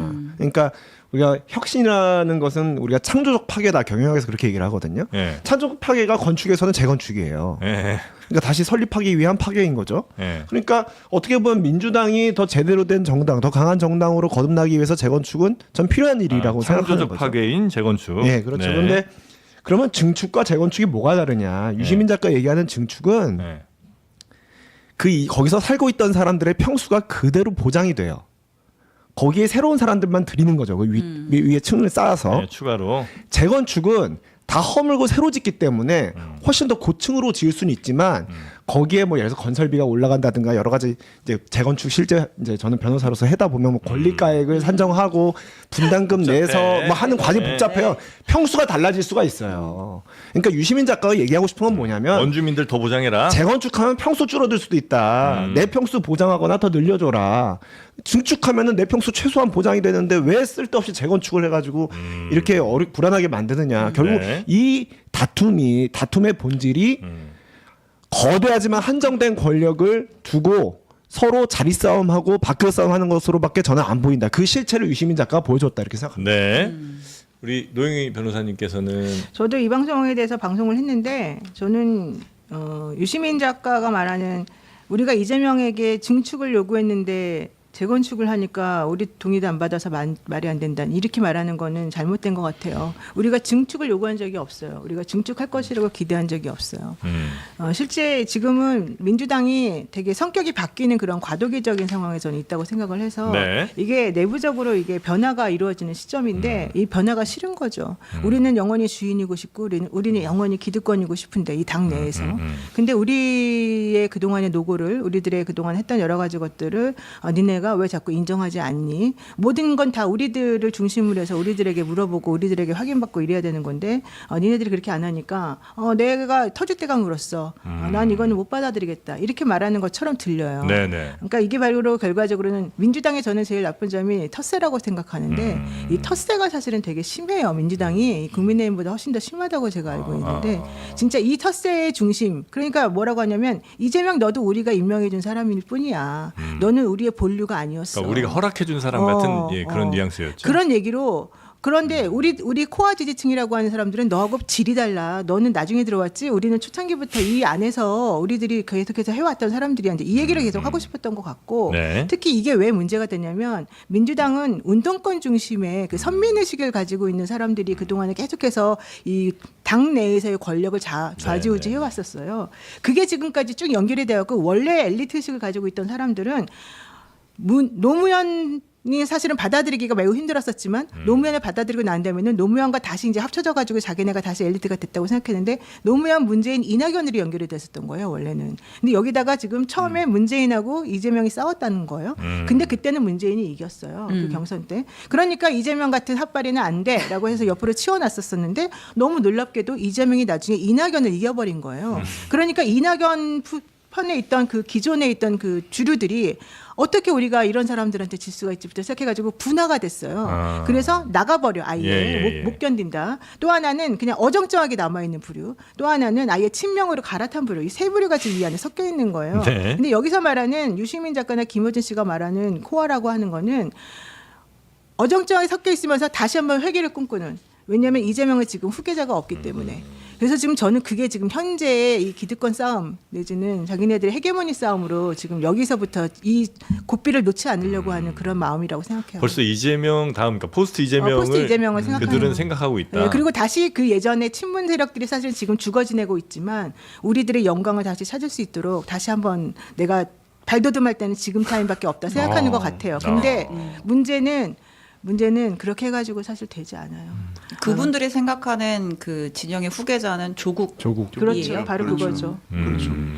근데 이번에 다 이제 많이들 느끼셨겠지만 조국이 그럼 과연 그 후계자감으로 타당했느냐 네. 이 부분에 대해서는 동의하지 않는 사람들이 많아졌기 때문에 그것 때문에 그분들도 사실은 내부적으로는 조금 아닌데 이런 생각 가지면서 그래도 끝까지 한번 우리들이 잘 옆에서 하면 돼 이런 생각 가지고 있는 것 같더라고요. 아닌데 왜 해요? 그게 아까 저번에 말했듯이 유시민 작가가 내가 그때 문재인 대통령과 조국 장관 임명 당시에 통화를 하면서 뭐 어쩌고저쩌고 내가 그때 미안하게 했어 이게 하나가 있어요. 사적인 부채. 또 하나 김어준 씨는 내가 알기로는 그거가 있는 것 같아요. 조민양이 그때 자기 네. 방송 나와가지고 뉴스공장 나와가지고 사실은 그 방송한 이후에 네. 망했다고 생각하는 거야. 그러니까 망했다기보다는 이제 뭐 의전원에서도 쫓겨나게 되고 여러 가지 일련의 어려움을 겪었잖아요. 그거에 대한 책임감을 좀 갖고 있는 거예요. 그러니까 유시민 전 장관은 조국 씨에 대해서 굉장히 부채의식이 있고 김어준 씨는 조민한테 또 그러니까 이제 그거는 개인적으로 그냥 약간 축소시켜서 말한 거고 이제 전체적으로는 그래도 이 전체적인 그림 속에서 나의 역할이라고 하는 걸 생각하면서 저는 그런 것들에 대해서 미안함과 원래 정통에 대한 생각과 이런 것들이 있는 것 같아요. 그러니까 그분들이 그렇게 안 뛰었으면 그렇게 뭐 그분들이 이야기하는 뭐 멸문지화를 당하지 않았을 것 같은데 그래서 김건희 씨가 얘기한 거잖아요. 뭐를요? 김건희 씨가 네. 조국을 너무 그때 유튜버들이 띄워줬어.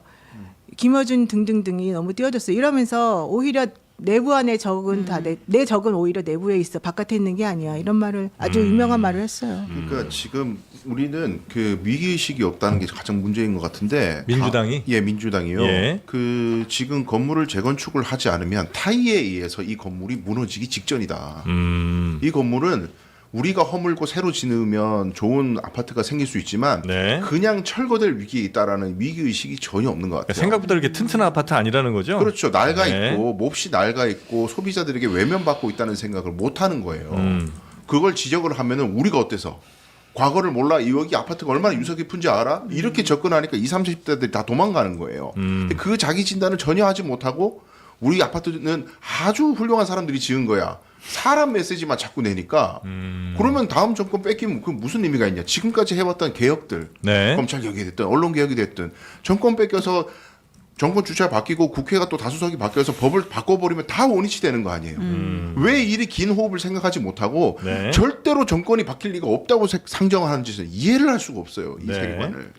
자, 그래서 이제 본격적으로 네. 전당대회 주자들, 당대표 주자들이 메시지를 좀 더 세게 내고 있습니다. 명료하게. 그렇습니다. 네. 이제 유시민 작가의 이제 주말 방송, 금요일 방송에 대한 이제 뭐 반응들이 나오고 있는 건데요. 네. 이제 김민석 총리 같은 경우에는 이제 민주당 이제 워크숍 참석한 뒤에 이제 기자들 만나서 유시민 작가가 내가 대통령을 만들었다는 식의 과잉한 자신감을 갖고 있고 그걸 바탕으로 대통령을 비판하고 있는데 좀 적절히 절제할 필요가 있다. 그게 과하면 난 같은 걸로 될 때도 있다. 난. 네. 반란할 때 난인 거잖아요. 네. 이제 그렇게 비칠 수 있다라고 하면서 이제 경고의 메시지를 보냈고, 지금 그 내가 딴지 게시판 계속 보잖아요. 네. 거기에 그 이재명 대통령 그 이제 소년공실에 다친 팔 같은 거를 또 이렇게 약간 희화화시키고 하는 그런 사진까지 올라올 정도로 지금 물론 이제 거기서도 이것까지는 아니다라고 하면서 약간 좀 자정의 목소리가 있고 지금은 이제 삭제가 됐다고 감정이 하는데 굉장히 격앙돼 있다는 거군요. 네, 그런 상황이어서 지금 뭐 친명계에서는 뭐 정치적 풍자도 넘지 말아야 할 선이 있는 거 아니냐. 그리고 뭐 정준우 의원도 민주당의 건물주는 자신들이고 이재명이 세입자라고 생각하는 내심을 드러낸 거다. 모욕적이다. 이제 이런 반응들이 있었고 오늘 그 홍익표 정무석이 라디오 방송에 나왔는데 네. 그런 얘기를 했네요. 이제 유시민 작가가 꺼냈던 증축 재건축론에 대해서 더 나아가서 재개발도 있다. 다 네. 허물고 재개발도 있다. 그거를 결정하는 건 정치권이 아니다. 국민이다. 아예 땅부터 새로 다지는 재개발도 굉장히 있다. 또 세게 이야기를 네. 했습니다. 그리고 정청래 전 대표도 메시지를 또 낸 게 있는 모양이군요. 그렇습니다. 이재명 대통령이 이제 그러니까 여당은 여당의 역할을 해야 된다. 확장해야 돼. 외연 확장이 필요하다. 이제 이런 이야기를 하고 있는데 정청래 대표는 안으로는 사통통합, 밖으로는 범민주진보통합과 연대로 가야 한다. 이렇게 이야기를 했어요. 네. 네. 그리고 최근에 인터넷에서 그리고 몇몇 의원들의 이야기에 정청래 전 대표가 노무현 전 대통령 완전히 이제 등을 지면서 장례식도 또못 참석하지 갔다. 못했다. 이런 얘기가 꽤 좀 돌았는데 정청래 전 대표는 이게 사실 아니다. 이렇게 아마 메시지를 낸 것 같습니다. 그 이야기를 이제 송영길 의원이 했었거든요. 네. 이제 정청래 대표는 노무현과 완전히 등을 졌기 때문에 장례식도 못 왔던 사람이다. 이런 식으로 이야기를 했는데 조금 전에 이제 페이스북에 글을 올려서 반박을 했습니다. 100% 허위 사실 유포입니다. 당연히 애도하고 참석했습니다. 사과하시길 바랍니다. 라고 올렸습니다. 네. 자, 하여튼 당대표 후보들 간의 경쟁이 굉장히 이제 뭐 격화될 건 너무 뻔해 보이고요. 그 중에 한 명이 될지 안 될지 모르겠는 김용민 의원이 네, 잠시 후 잠시 후에 2부에 나오죠? 출연해서 저희가 이제 재건축 얘기했는데 또 유시민 작가가 던진 화두가 하나 더 있잖아요. 진짜 이런 거 하여튼 잘 하긴 하시는 것 같습니다. 촉법 용역 평론가. 어떻게 들으셨는지. 네. 근데 이거는 그러니까 이제 이른바 뉴 이재명의 네. 목소리를 내는 이제 좀 젊은 이제 새롭게 등장한 평론가들을 향해서 이제 촉법 용역 평론가다라고 지칭을 하면서 좀 천하고 상스럽다 이렇게 비판을 했어요. 이거는 비판이 아니라 거의 제가 비난을 제 아닌가 3자로서 싶은데. 먼저 네. 말씀을 좀 드리면 그건 정말 부적절하다고 생각이 드는 게 뭐 어쨌든 그게 뭐 밥그릇 싸움이든 자리 싸움이든 아니면 헤게모니 싸움이든 아니면 명분 싸움이든 노선 차이 때문에 발생한 일이든 이게 같은 지역 내에서 쓸 용어가 아니라고 생각해요. 촉법 평론가라는 말은 그냥 그 사람의 경험 혹은 뭐 나이 이런 것들을 이제 비하해서 저는 붙인 얘기 같고 미성숙하다. 그러니까 우리 조광한 최고위원이 뭐 정적으로 철부지. 미숙하다 막 미수가 얘기도 했었거든요. 이제 그거랑 비슷한 조광한급의 얘기여서 굉장히 수준 낮다고 생각하고 네. 또 하나는 용역 평론가는 이제 재개발 재건축 얘기 나오니까 이게 돈 받고 그냥 자기 생각도 아니면서 막 떠들어댄다는 그것도 거잖아요. 그게 기본적으로 깔려 있지만 네. 재건축 비유와 이게 결합되면 네. 사실 요새는 안 그런데 예전엔 재건축 재개발할 때 사람들 몰아내기 위해서 깡패 용역 깡패 이렇게 데리고 그렇죠, 왔어요. 그렇죠. 결국 깡패 취급한 거거든요. 그래서 자기 소신과 자기 생각대로 얘기를 하는 평론가들을 가리켜서 한낱 깡패로 취급한다는 게 같은 진영 내에서 할 수 있는 말인가 하는 생각이 제 3자 입장에서는 듭니다. 원래 유시민 작가가 자기를 늙은 건달이라고 했기 때문에 이제 그런 측면에서 그냥 좀 세게 말을 하긴 한 건데 저는 그렇다 하더라도 이거는 유시민 작가는 너무 자기만 잘났다. 사실 이제 옛날부터 이분은 김대중 대통령 때는 김대중 하야하라고 그러고 노무현 대통령 때 노무현한테 뭐라 그러고 다 그러신 분이긴 해요. 그러니까 몽땅 다 자기의 기준에서 봤을 때는 다 조금 아래로 보이는 그런 부분들이 있는 것 같은데 그러다 보니까 촉법이니 뭐 용역이니 이런 말씀을 이제 하신 거예요. 촉법이란 말은 사실은 범죄자인데 미성숙하고 무책임하고 나이가 되지 않아 갖고 범죄에 대한 책임도 묻기 어려운 사람을 우리가 촉법이라고 그러잖아요. 그러니까 지금 그 얘기 나오는 요즘에 이제 본인하고 좀 반대 전선에서 싸우는 모든 사람들은 전부 다 이제 사실 욕하는 말인데 이게 되게 무시하는 말이거든요.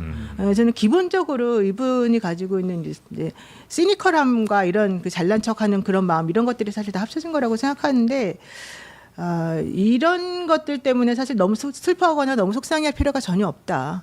정말 안 그렇잖아요. 실제 우리 평론하시는 분들이 요즘 보면은 누가 더 옳지 않은 말 하는지 누가 더 옳은 말 하는지 내 생각에 내 가치관에 비춰서 뭐가 어떻게 하면 되는 건지 다 알잖아요. 무슨 평론하는 사람들이 바보들도 아니고 나와서 얘기한 사람들이 그러면 그 사람의 말을 듣고 공감한다고 하는 사람들은 뭐가 됩니까? 그러니까 이거는 현실적으로 이제 유시민 작가 특유의 그런 말투와 여러 가지 이제 비유를 들어서 말을 하다 보니 그런 말이 나온 것이고 그런 말 한다고 해서 이렇게 막 긁히거나 이렇게 막 속상해하거나 그럴 필요는 나는 없는 것 같다. 근데 막상 욕을 먹는 저 입장에서는 좀 모욕적이에요. 주말 내내 진짜 얼마나 욕이 쏟아지는지 그들의 세계 제가 또 막 사람들이 막 보내주는 거 제가 읽어보니까 용역 중에 확실한 게 강수영이라는 거예요. 아 그래요? 그러니까 논거가 뭐냐면 이 자식은 1년 전에 없었다는 거예요. 갑자기 방송에 등장했다 이거예요. 그러니까 이거 용역이 확실하대 강수영만큼은. 그래서 이제 그 특정 세력이 몰아주고 출연시켜주고 돈 주고 한다는 거죠. 그렇죠. 제가 지금 KBS 빼고는 거의 모든 방송사 고정 방송이 다 있는데 네. 그 종편까지 제가 다 있어요. 근데 그 방송사들이 저에게 그리고 여기 JTBC도 마찬가지. 섭외 전화를 주셨을 때 이분의 세계관에 따르면 누군가가 외압을 넣거나 요구를 해가지고 강수영을 밀어놨다는 얘기밖에 안 돼요. 근데 이 용역의 발주처가 대통령이라는 거 아니에요, 결국에는. 네. 그럼 대통령께서 외압을 행사해가지고 강수영이 좀 집어넣어. 저 대구에서 진보 언론하고 무슨 민변 활동하고 하던 사람인데 제가 뭔데 대통령께서 저를 발탁해가지고 얘 좀 밀어넣어가지고 우리한테 유리하게 얘기하게 하고 정청래 좀 저격하라 그래. 말이 됩니까 이게? 어디 이거는 방송사 언론도 지금 모욕하는 거예요. 참고로 강수영 변호사의 장르만 섭외 과정엔 제가 추천했습니다. 아, 그래요? 서정호 변호사랑 싸우는데 재밌게 싸웠더라고요. 그 뜻은 없었습니다. 예. 용역의 배우가 신혜영 신혜원이었다. 씨였구만요. 아, 부르자고 용역은 했는데. 신혜원이다. 그래서 이 참. 근저에 있는 심리가 우리는 한없이 옳고 비판받을 이유가 전혀 없는데 우린 순수해 또. 예, 바깥에서 자꾸 비판하는 놈들이 있더라. 쟤네들 왜 저래? 들어보면은 비이성적이던데 그거 다 이익이 있어서 그래. 누가 시킨 거야. 돈 받고 저러는 거야. 발주 준 거야. 네. 이게 무슨 오만이에요. 자, 하여튼 물론 누구나 다 자기중심적으로 더 생각은 하게 마련이긴 합니다만 그런 걸 감안하더라도 좀 과도한 좀 비판 내지는 워딩이 아니었나 하는 생각이 좀 들기는 합니다. 근데 이제 약간 좀 그래도 좀 특정해서 저격이 된 게 이제 정민철 부의장이었잖아요. 근데 이제 정민철 부의장이 나는 뭐 언박싱한 거 전혀 부끄럽지 않다 이제 이런 얘기를 했고 이제 5.18 관련된 글을 최근에 올린 게 있었는데 이 글을 또 이재명 대통령이 또 공유를 했습니다. 그러니까 이제 이런 젊은 스피커들에게 약간 좀 힘을 실어주겠다는 메시지로 읽히죠. 예. 네. 자, 요 정도 유시민 작가 이야기는 하고요. 그래서 대통령이 지난 주말 여론전에 뛰어들었고 네. 이렇게 말하지 않습니까? 조선일보를 두고 한 얘기로 전 보입니다. 돼지 눈에는 돼지만 보인다. 이렇게 말했는데 조선일보는 이걸 어떻게 받는 줄 아세요? 다큐로 받아가지고 이런 제목의 기사를 냅니다. 아, 그래요 또? 야권 겨냥했나? 유시민 직격했나? 이 돼지 눈엔 돼지가 보이는 뭐 갑자기 유시민을 겨냥하고 했대. 지금 보니까 이 발언이 그렇게 기사 쓰고 싶겠죠. 아니 요새 보수 언론들 장서지 않았습니까? 예? 민주당 내부 이제 진보 갈라치기, 예? 유시민, 조국, 김어준 지금 사실 친명들하고 뭐 용역업체니 뭐 이게 용역이니 뭐 잭나이프니 아니 기사 쓰기 좋잖아요. 갈라치기 하려면 그러니까 이제 장서 쓰니까 이거 하는 건데 누가 봐도. 그 바로 위에 딴애하고 맞대 때 바로 붙이잖아요. 그러니까 네. 그 틈도 없이. 아니 근데 제가 조선일보가 이렇게 하는 거는 뭐 그러다 손 치는데 또 이거를 그 지지자들 중에서 일부는 정말로 마치 대통령이 유시민 작가를 두고 한 얘기인 것처럼 이렇게 씹어 제끼는 분들이 있는데 누가 보더라도 맥락과 흐름상 조선일보 보도를 두고 하는 걸로 보여요. 그러니까 이 국면에서 왜 그런 오해를 하게 됐는지도 좀 얘기를 좀 해봐야 되는데 일단은 요거 오늘 한겨레 신문 그림판 하나 보여주실래요? 이 만평이 저는 개인적으로 굉장히 이렇게 재밌게 보였는데 아니, 일단은 네. 엄청나게 이게 뭐가 편성이 바뀌었네요. 막 그림도 갖다 보여주고 예. 옛날에 그 입으로만 하다 우리 잘하더니. 모영이 TV 좀 따라해보려고 그리고 이렇게 좀 아유, 잘하셨어요. 이렇게 스페셜하게 좋아졌습니다. 준비를 했는데 일단은 한겨레 그림판인데 요거 뭐 ABC 부동산도 나오고요. 어허. 코어지구 분양 상담도 나오고 코어지구. 그러면서 증축을 해야 된다. 아마도 이제 유시민 작가를 풍자한 만평으로 보이는데 요 그림을 보면서 좀 이렇게 떠오르는 지난번에 금요일에 방송과 함께 어떤 생각이 좀 드십니까? 근데 결국은 이제 유시민 작가가 말했던 뭐 용역이니 재건축이니 뭐 촉법이니 이제 이런 얘기를 사실은 이제 하는 건데 저는 개인적으로는 유시민 작가가 되게 이제 마지막 절규 울부짖음 마지막 절규다. 이렇게 네. 하는 것으로 사실 이제 보였고요. 이 유시민 작가의 저 담론에 가장 열받은 사람이 강수영 평론가, 강수영 변호사, 그냥 네. 정구승 평론가 뭐 용역업체. 이런 분들이랑. 저도 그 용역 중에 한 명으로 국영기자랑 들어있을 거예요. 아 그래요? 네, 나는 나에 대해서 한 말은 추정컨대. 아니라고 생각하고 있었기 때문에 절대 그렇게 생각하진 않았는데 네. 아마 이제 제일 열심히 하신 분들 입장에서는 이게 지금 너무 말이 안 되는 소리다라고 뭐 글을 생각했을 올리신 것 분들 같아요. 주말간에 있더라고 네, 보니까요. 맞아요. 네. 근데 저는 이제 개인적으로는 유시민 작가는 원래 자기 잘난 맛에 사는 사람이라서 모든 사람들에게 다 이제 내 영향력이다 이런 게 조금 줄어든다고 생각하거나 내가 그동안 가지고 있던 기득권이 좀 없어진다고 생각하면은 좀 이제 안타까워하는 것 같고 사실은 이제 우리가 소위 말하는 팀 김어준하고 이제 이 청와대하고 좀 멀어지게 된 혹은 이제 관계, 네. 갑을 세우게 된 이 상황을 조금 뒤집어 엎어보고 싶은 마음도 좀 있는 거 아닌가라는 이제 개인적인 그렇게 생각을 해봤어요. 근데 그거보다도 이제 제가 이제 정확하게 생각하고 있는 건 이거죠.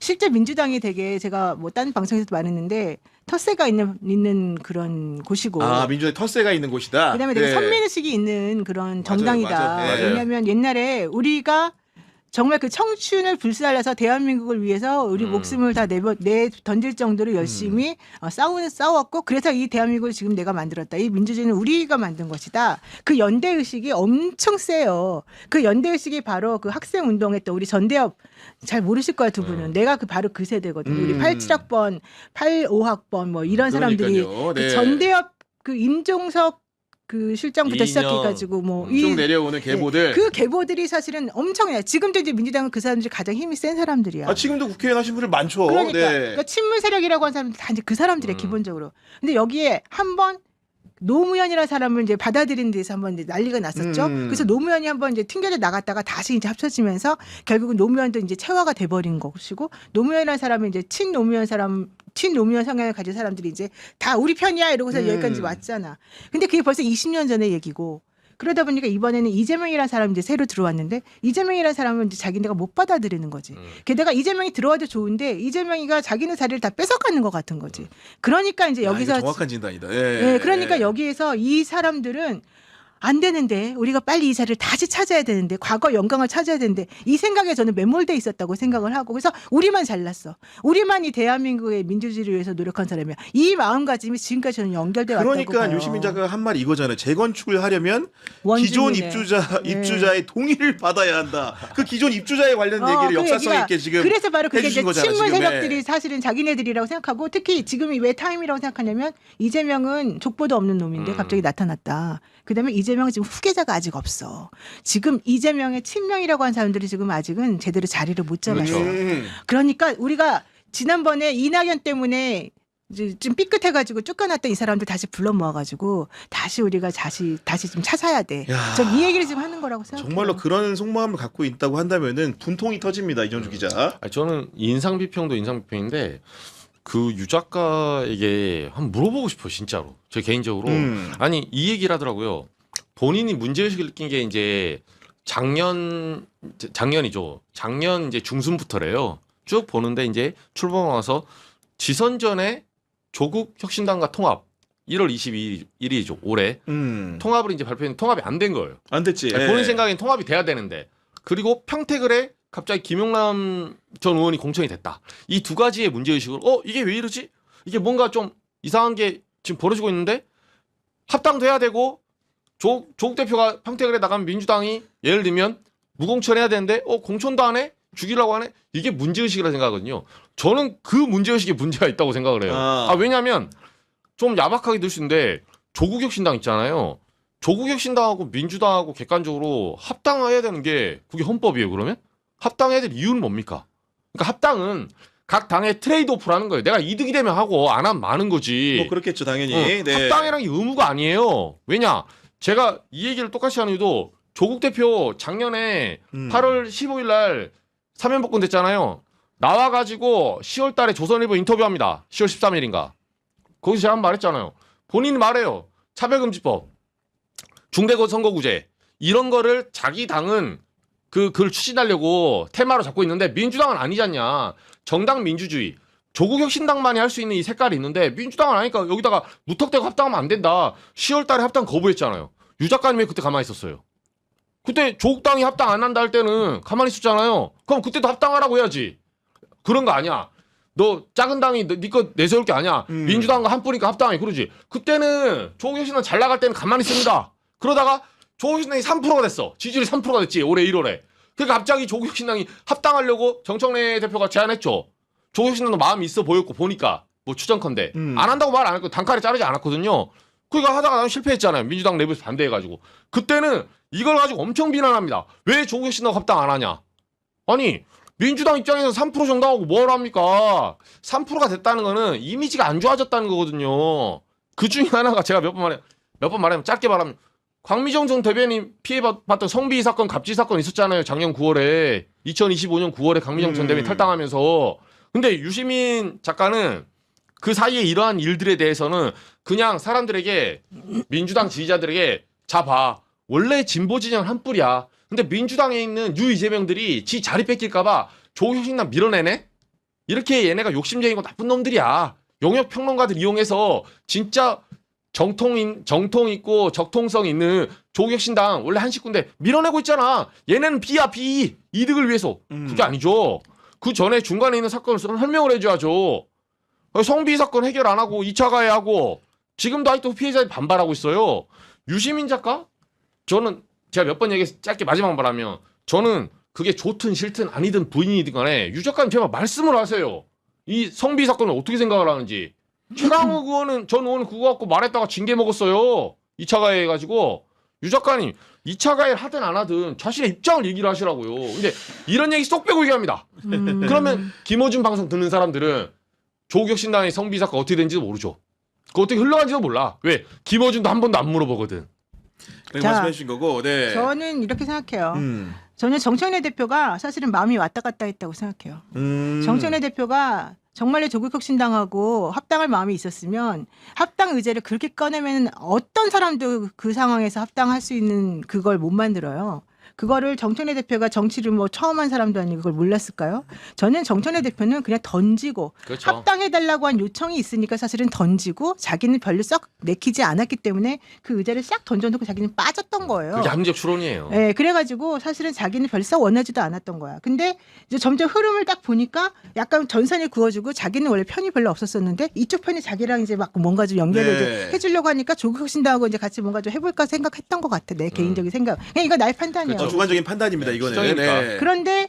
그런데 결과적으로는 이현주나 뭐 누구누구 등등 해가지고 막 결사반대하니까 또 그 흐름을 그대로 본 거야. 자기가 완벽하게 그걸 또 하고 싶었던 것도 아니기 때문에. 그런데 이제 해달라는 쪽은 있는데 그거를 또 자기가 딱 처음부터 못하겠습니다 할 수도 없고 그래서 제가 막 나서서 하기도 그렇고 그러니까 이제 흐름만 보고 있었던 거야. 그래서 자연스럽게 그때는 흘러갔어. 거기까지는 좋았지.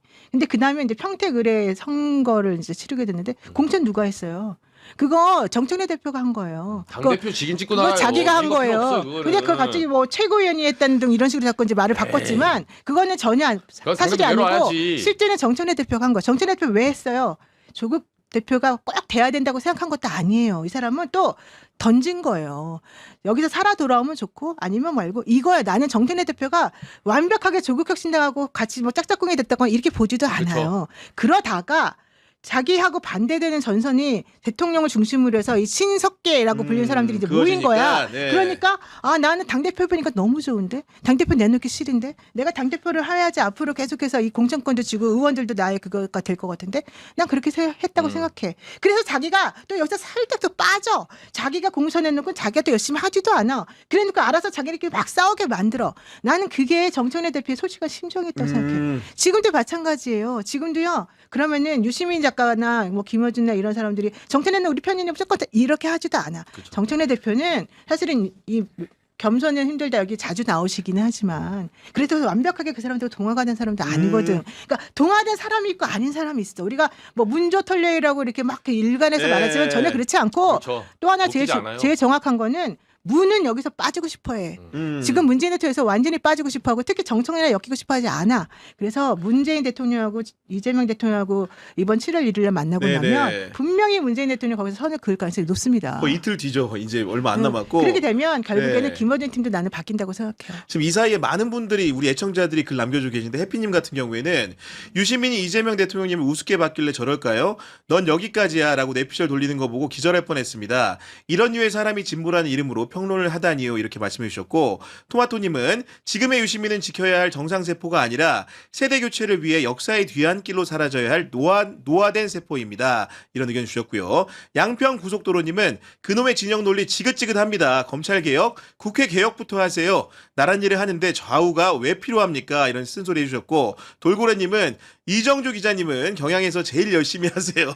구계영 기자를 좋아하나 봐요. 이렇게 말씀해 주셨는데 그래서 와이프가 상당히 불안해한답니다. 네. 이선희님 같은 경향 TV 경우에 나가지 마라. 아, 거기서 진짜? 왜 구교영 기자가 우쭈쭈 해주면 왜 잘못하면 또 고소장 집에 날라온다. 네 회사에서 받아라. 그리고 이선희님 같은 경우에는 유시민이 뭐라고 하던 말던 이잼에게는 든든한 국민의 백이 있고 기업의 백이 있습니다. 이제 이잼의 장검의 맛을 보게 될 겁니다. 이런 의견 주셨고요. 다혜님은 이정주 기자님 너무 응원하고 팬입니다. 그런데 오늘 등산 가시나요? 복장해 주셨는데 조금 있다가 왜 이 옷을 입고 왔는지도 설명을 좀 드릴 수 있을 것 같습니다. 저 하나만 여기서 네. 전 정청래 전 대표 아까 노 변호사님 말에 하나 추가하면 최근에 패고 올린 거 보잖아요. 갑자기 뭐 우리는 DJ, 노무현, 문재인을 이어서 이재명까지 4명의 대통령을 뭐 통합과 연대, 진보진 얘기하잖아요. 맞아요. 맞는데 통합과 연대란 얘기를 하려면 평택에서 교통정리를 했어야죠. 이제 와서 무슨 통합과 연대입니까? 본인이 공천해놓고 그때 김영란 후보랑 조 후보랑 격화되고 있었잖아요. 그러면 울산에 김상우 후보 있었고 단일화를 당 지도부에서 해달라고 얼마나 후보들이 저희 취재할 때 말한지 알아요. 김상우 의원도 이게 시장도 이제 됐으니까 하는 말이 뒤에서 야 우리 어떻게 되냐 우리 어떻게 됩니까 이 기자님 우리 왜 정청래 대표랑 위해서 당대표 아무것도 안 하고 왜 벌어놓냐 울산은 단일 안 되니까 마찬가지로 평택하고 연계가 안 되는 거예요. 김재원 후보 해줄 이유 없죠. 어차피 여기 박살 났는데 뭐하러 김종우 후보를 들어갑니까. 알아서 지역별로 해. 근데 당대표가 나서가지고 통합과 연대라며요. 통합을 하든 연대를 하든 저는 그 당시에 조국 대표랑 소위 말해서 김영호 후보가 단일화하는 거 나쁘지 않아요. 했으면 이겼을 거야 어쨌든 간에. 그건 결과적으로 지금 네거티브를 해서 그렇지 단일화 자체는 충분히 할 수 있는 성경이었어요. 근데 처음부터 완주하겠다고 네거티브를 시작하는데 아니 뺨 맞으면서 어떻게 단일화를 합니까? 말로는 단일화해 맨날 때려. 맨날 아침마다 욕머리 맨날 때려. 그래놓고 야 단일화하자. 그걸 누가 받아줘요? 그럼 당대표가 개입을 해서 초반부터 이걸 교통정리를 했어야 돼요. 뭐 하다못해 김영란 후보를 뒤에서 뭐 예를 들면 트레이드오프 할거 제시를 해서 김 후보님 뭐 말도 안 되지만 드랍하면 우리 이거 줄게요. 그것도 하나의 교통정리거든요. 당대표가 그거 하라고 당대표 있는 거예요. 근데 이제 와서 아니 본인이 각자 도생으로 진보진영 다 갈갈이 찢어놓고 붙으라고 이제 와서 무슨 통합과 연대를 합니까? 자기 할 수 있을 때 했어야지. 그리고 이제 그런 말씀 주신 거고 특히나 이제 그 노영민 하나만 더 여쭤보면은 그 이제 그 유시민 작가의 어휘 중에 저는 귀에 거슬렸던 거는 이런 거예요. 그러니까 본인과 다른 견해를 가진 평론가들이 나이가 많건 적건 유식하건 무식하건 간에 다 있는 거고 방송을 하면서 많은 사람들 호소를 하는 거잖아요.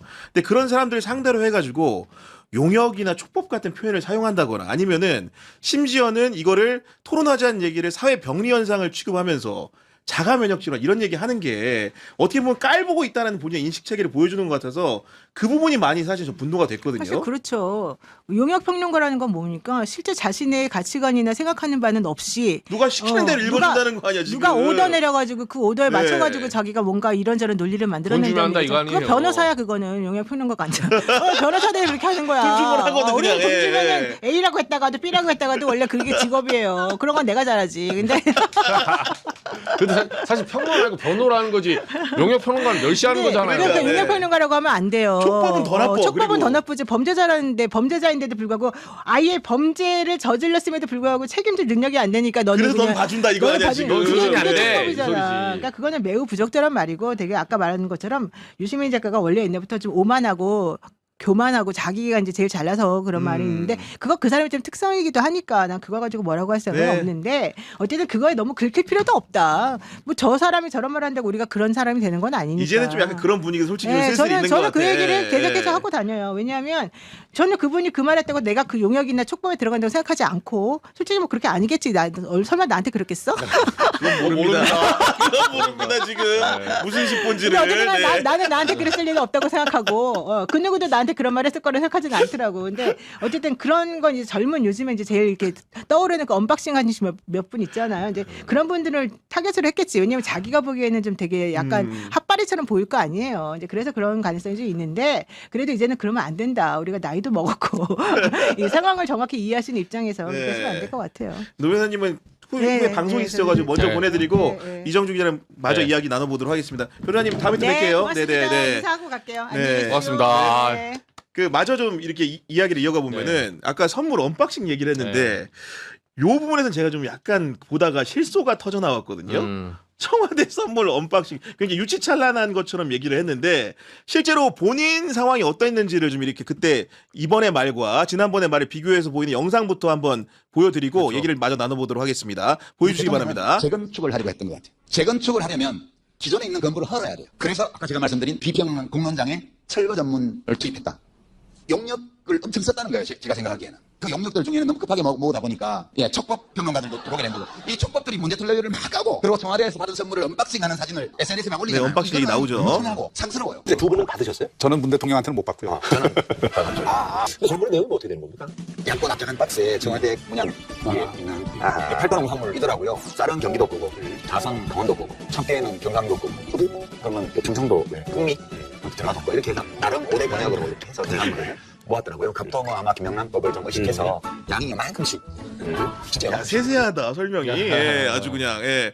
아니 솔직히 말해서 그냥 이렇게 그 대통령실에서 이제 제작한 선물인 거잖아요. 그죠, 명절에. 그거 받고 좀 뜯어보고 얘기한 걸 가지고 유치찬란한 그 논평가인 것처럼 몰아갔는데 본인이 과거에 저렇게 어떻게 보면 썰전이라는 유명한 프로그램에 나가가지고 대통령실에 받은 선물 가지고 이렇게 세세하게 설명한 거는 기억을 못 하는데 이건 선택적인 기억상실입니까 뭡니까 이게? 전문적으로 이제 오늘 경향TV의 이런 그 행보 자체가 거울 치료라 그러죠, 전문용어. 거울 치료. 네, 미러링. 너도 한번 당해봐라. 그러니까 이게 유정유 같은 소리 하는 거예요, 사실은. 거울 치료. 아니, 선물 받은 거 가지고 사실 그 100번 양보해서 본인이 안 받았어도 이렇게 비유하는 것도 좀 웃기지만 만약 이 비판은 본인은 안 받았어야죠. 아니, 받았더라도 저기 나와서 선전하면 안 되죠. 과거에 SNS에서 하는 거나 썰전에 나와서 하는 거는 뭐가 달라요? 오히려 저 때는 시청률 높은 썰전이 더 영향이 크죠. 물론 선물을 소개했다고 할 수도 있을 것 같긴 합니다만. 아니, 자기가 받은 거잖아요. 소개하는 거면 자기 안 받은 거 소개해야지. 나 받았다 이거 아닙니까 지금. 뭐가 달라. 그리고 설사 받았어도 아니 그 대통령 선물이 관계자나 평론가나 갈 수 있어요. 당에도 오고. 아니, 그러니까. 청와대 네. 출입기자도 주고. 그러니까 전 국민에게 주면 좋겠지만 뭐 저소득층도 주고 명절 때마다 이제 일견 부분 준비하잖아요. 그런 걸 그냥 준 건데 이거를 약간 메신저 공격을 하려는 거예요. 용역 평론가, 촉법이들 봐봐 이렇게 유치해. 저 선물 하나 받으려고. 그러니까 니네 용역 받고 미성숙한 사람들이라 이런 거 하나 받고 쉽게 마음이 동해가지고 그쵸. 맨날 이렇게 정부를 옹이하고 막 호소하는 과정들을 거친다 이런 식의 얘기하고 싶은 그 거잖아 말이 지금. 너네는 A, B, C 중에 B야. 너네는 이득을 탐하는 놈이야. 너네는 자리만 주면 돈만 주면 뭐든 하는 용역들이잖아. 사실 이런 깔보는 지금 시각이 있는 거예요. 이거 용역 갖고 막 한 거 뭐 엊그제 돌더라고요. 박영식 앵커가 한 거 장인수 기자 뭐 이명수 기자 다 받아갖고 다 손절하더만요. 그럼 유시민 작가는 이렇게 많은 사람들을 지금 촉법으로 보는 거예요? 용역으로 보는 거예요? 그러니까요. 너무 이제 그 본인의 감상평과 배설에 대한 확신이 큰 건지 너무 이제 주변 상황들이라든가 자기 스스로 돌아보는 회고 능력 자체가 부재한 게 아닌가라는 생각이 드는 거고 저는 개인적으로 또 어떤 부분이 좀 이렇게 굉장히 안 좋게 보였냐면은 유시민과 김어준이 대화를 나누는 과정에서 서로의 그런 공로와 레거시를 존중하는 듯한 대화를 나누는 것들이 있잖아요. 예를 맞아요. 들면은 우리 유시민 작가님은 이 진영에서 몇십 년 동안 이렇게 40년이 기여하신 분이고 우리 이재명 대통령이 당선되는데 김어준 그 총수 역할이 얼마나 대단했고 이런 얘기를 되게 나누는 걸 들으면서 저는 그들이 그토록 비판했던 재래식 언론의 생각이 난 거예요. 어떤 거냐면은 우리 경향신문도 마찬가지입니다만은 2008년 미국산 쇠고기 반대 집회할 때 정말로 전 국민의 환호를 받았어요. 그렇죠. 그 시위하는 사람들이 회사 앞을 지나가면서 응원하고 경향신문 화이팅 이렇게 외쳐줬는데 실제로 그 화려한 꽃이 저무는 데는 생각보다 오래 걸리지 않았거든요. 그쵸. 근데 그런 모습 생각나면서 유시민과 김어준이 결국은 재래식 언론으로 경향신문 등등을 호명하면서 만신창이를 낸 부분도 없지가 않거든요. 많죠. 그 레거시를 허물기 위해서. 근데 지난주 방송을 보니까 이제 돌려줄 차례 같다. 어떤 느낌이냐. 유시민과 김어준이 재래식 작가, 재래식 유튜버가 될 차례가 된 것 같다. 이런 생각이 심히 든 겁니다, 제가. 맞아요. 본인들이 본인의 허물을 모르고 그리고 저는 몇 번 얘기하지만 이런 유 작가님이 뭐 옛날에 장관도 하시고 우리 40년 동안 이렇게 구력이 되셨는데 이 전국구 건달 대단하십니다. 잭나이프 들고 다니는 저런 촉법이더라고 저 용역 평론가들하고 상대하지 마십시오. 뭐 나는 뭐 그 계엄 때 그런 역할을 해서 막 했다 서로 이력 언박싱 하고 있죠. 이력 언박싱. 라떼는 언박싱. 야, 웃기다 이거. 라떼 언박싱. 라떼. 썸네일 만들었어요. 라떼 언박싱. 라떼 언박싱 제가 보니까 그냥 나 때는 이랬다. 집에 가서 둘이 막걸리 마시면서 노포에서 많이 하세요. 왜 방송에서 하냐고. 네, 그러니까, 왜 사람을 네. 가스라이팅 합니까? 그리고 이 사람들이 제가 볼 때 진짜 악질 중에 하나가 제가 아까 말했잖아요. 이면을 보여주지 않아요. 자기들 말하고 듣는 사람들 있잖아요. 그대로 끌고 갑니다. 그대로 끌고 와서 뭐라고 하냐면 이거 똑같잖아요. 저는 말 듣는 게 가장 충격적인 건 뭐냐면 개인적으로는 문재인 대통령하고 유시민 작가가 임기 중에 문재인 대통령 임기 딱 한 번 통화했다 했잖아요. 아, 그 조국 그 사태 네. 있을 때. 네, 2019년. 조국 전 법무장관 임명될 때 자기에게 물어봤다는 거야. 자기는 임명해야 된다. 총선 6개월 앞두고 진영을 결집시켜야 된다. 반란군의 수계, 그러니까 소위 말해서 반란의 수계인 당시에 우두머리 검찰총장 윤석열에게 만약에 이거를 무릎 꿇게 되면 총선을 칠 수가 없다. 아니 세상 이게 말입니까 막걸리입니까? 이거야말로 진영 논리예요. 그렇게 따지면 불법 계엄한 그리고 지금도 부정선거 주장하는 윤석열 극우파 윤호계는 어떻게 쓸어드릴까요? 그 사람들 나름대로 논리 있습니다. 지금 밀리면 이 자식들아 부정선거가 중요한 게 아니야. 우리 진영이 다 사라져버려. 올림픽 네. 월공 앞에서야 들어 누워 임마. 이거 사실 재선 갈 거 아니거든. 너 잘 봐라 근데. 너 지금 후퇴하면 우리 큰일 난다. 이렇게 하면 장동혁 일파, 극우파, 윤호계랑 뭐가 달라요? 진영 논리로 접근한 거 아니에요. 그 사실의 유무, 그 진실의 유무 중요하지 않아. 우리 진영이 중요해. 정파적으로 우리가 지금 밀어야 돼. 그래서 어떻게 됐어요? 조국 대표, 징역 2년 나왔잖아요. 정경심 여사, 징역 4년 나왔잖아요. 다 유죄 나왔습니다. 근데 표창장 하나로 4년 살았다고 그거 누가 만든지 모르지만 김어준 뉴스공장에서 만든 표창장 하나로 4년 살았다. 이 캐치프레이 걸고 수많은 사람들을 속였어요 지금까지. 제가 그거 저항하다가 좌표 찍혀서 이번에 이 3개월 동안에 목숨을 걸고 기자 은퇴할 뻔했잖아요. 우리라고 하지 말아주고. 저 혼자. 네. 우리 경향TV에서. 그렇지. 네. 이정주 기자. 저 혼자. 한국자가. 예. 네. 정경심 씨가 페이북에서 포딩에 저 찍었거든. 이정주 저 찍었어요 아예. 그거 제가 보셨죠? 제가 전 언론 매체에 제가 진짜 경향TV 아끼려고 여기서 안 했어. 제가 2심 판결을 깠잖아요 아예. 그래 한번 해봅시다. 하도 가짜뉴스가 진짜 뉴스가 뭔지 보여주겠다. 나도 그러니까, 웬만하면 안 네. 하려고 그랬는데 조국 대표의 나름대로 세빈선 역할 계엄 때 있습니다. 검찰의 도륙당한 좀 과도한 수사 있어요. 아 있죠 당연히. 그러나 예. 그럼에도 불구하고 당시 나왔던 입시비리, 자녀 입시비리 문제나 뭐 저희 직권남용 이런 문제들이 다 무죄가 나온 게 아니에요. 그러면 성찰하고 반성할 부분이 있어요. 근데 그런 거 지지자들에게 마치 안 한 것처럼 마치 난 아닌 것처럼 유이동 후보랑 토론할 때도 법원의 판결을 존중합니다. 그게 무슨 소리예요? 자기 자신 알잖아요. 입시비리 했냐 안 했냐. 내가 뭐 몇 월 며칠 7월 30일 날 이거 자기 PC에서 뭐 했냐 안 했냐 2019년 뭐 위조했냐 안 했냐 2015년에 이런 거 김수민 평론가 말한 거 있잖아요. 제가 날짜는 정확히 기억 못 하는데 몇 년 7월 며칠 날 했냐 안 했냐 이런 거. 아니 그 법원 결정이 뭐가 필요해요? 자기 자신 알지. 했으면 안 했다. 했으면 했다. 안 했으면 안 했다. 끝내면 돼요. 왜 그 대답 못 할까요? 선거법 걸릴까 봐요? 그러니까 이런 비겁한 모습들. 웅동학원 이사진 바뀌어서 내 탓 아니다.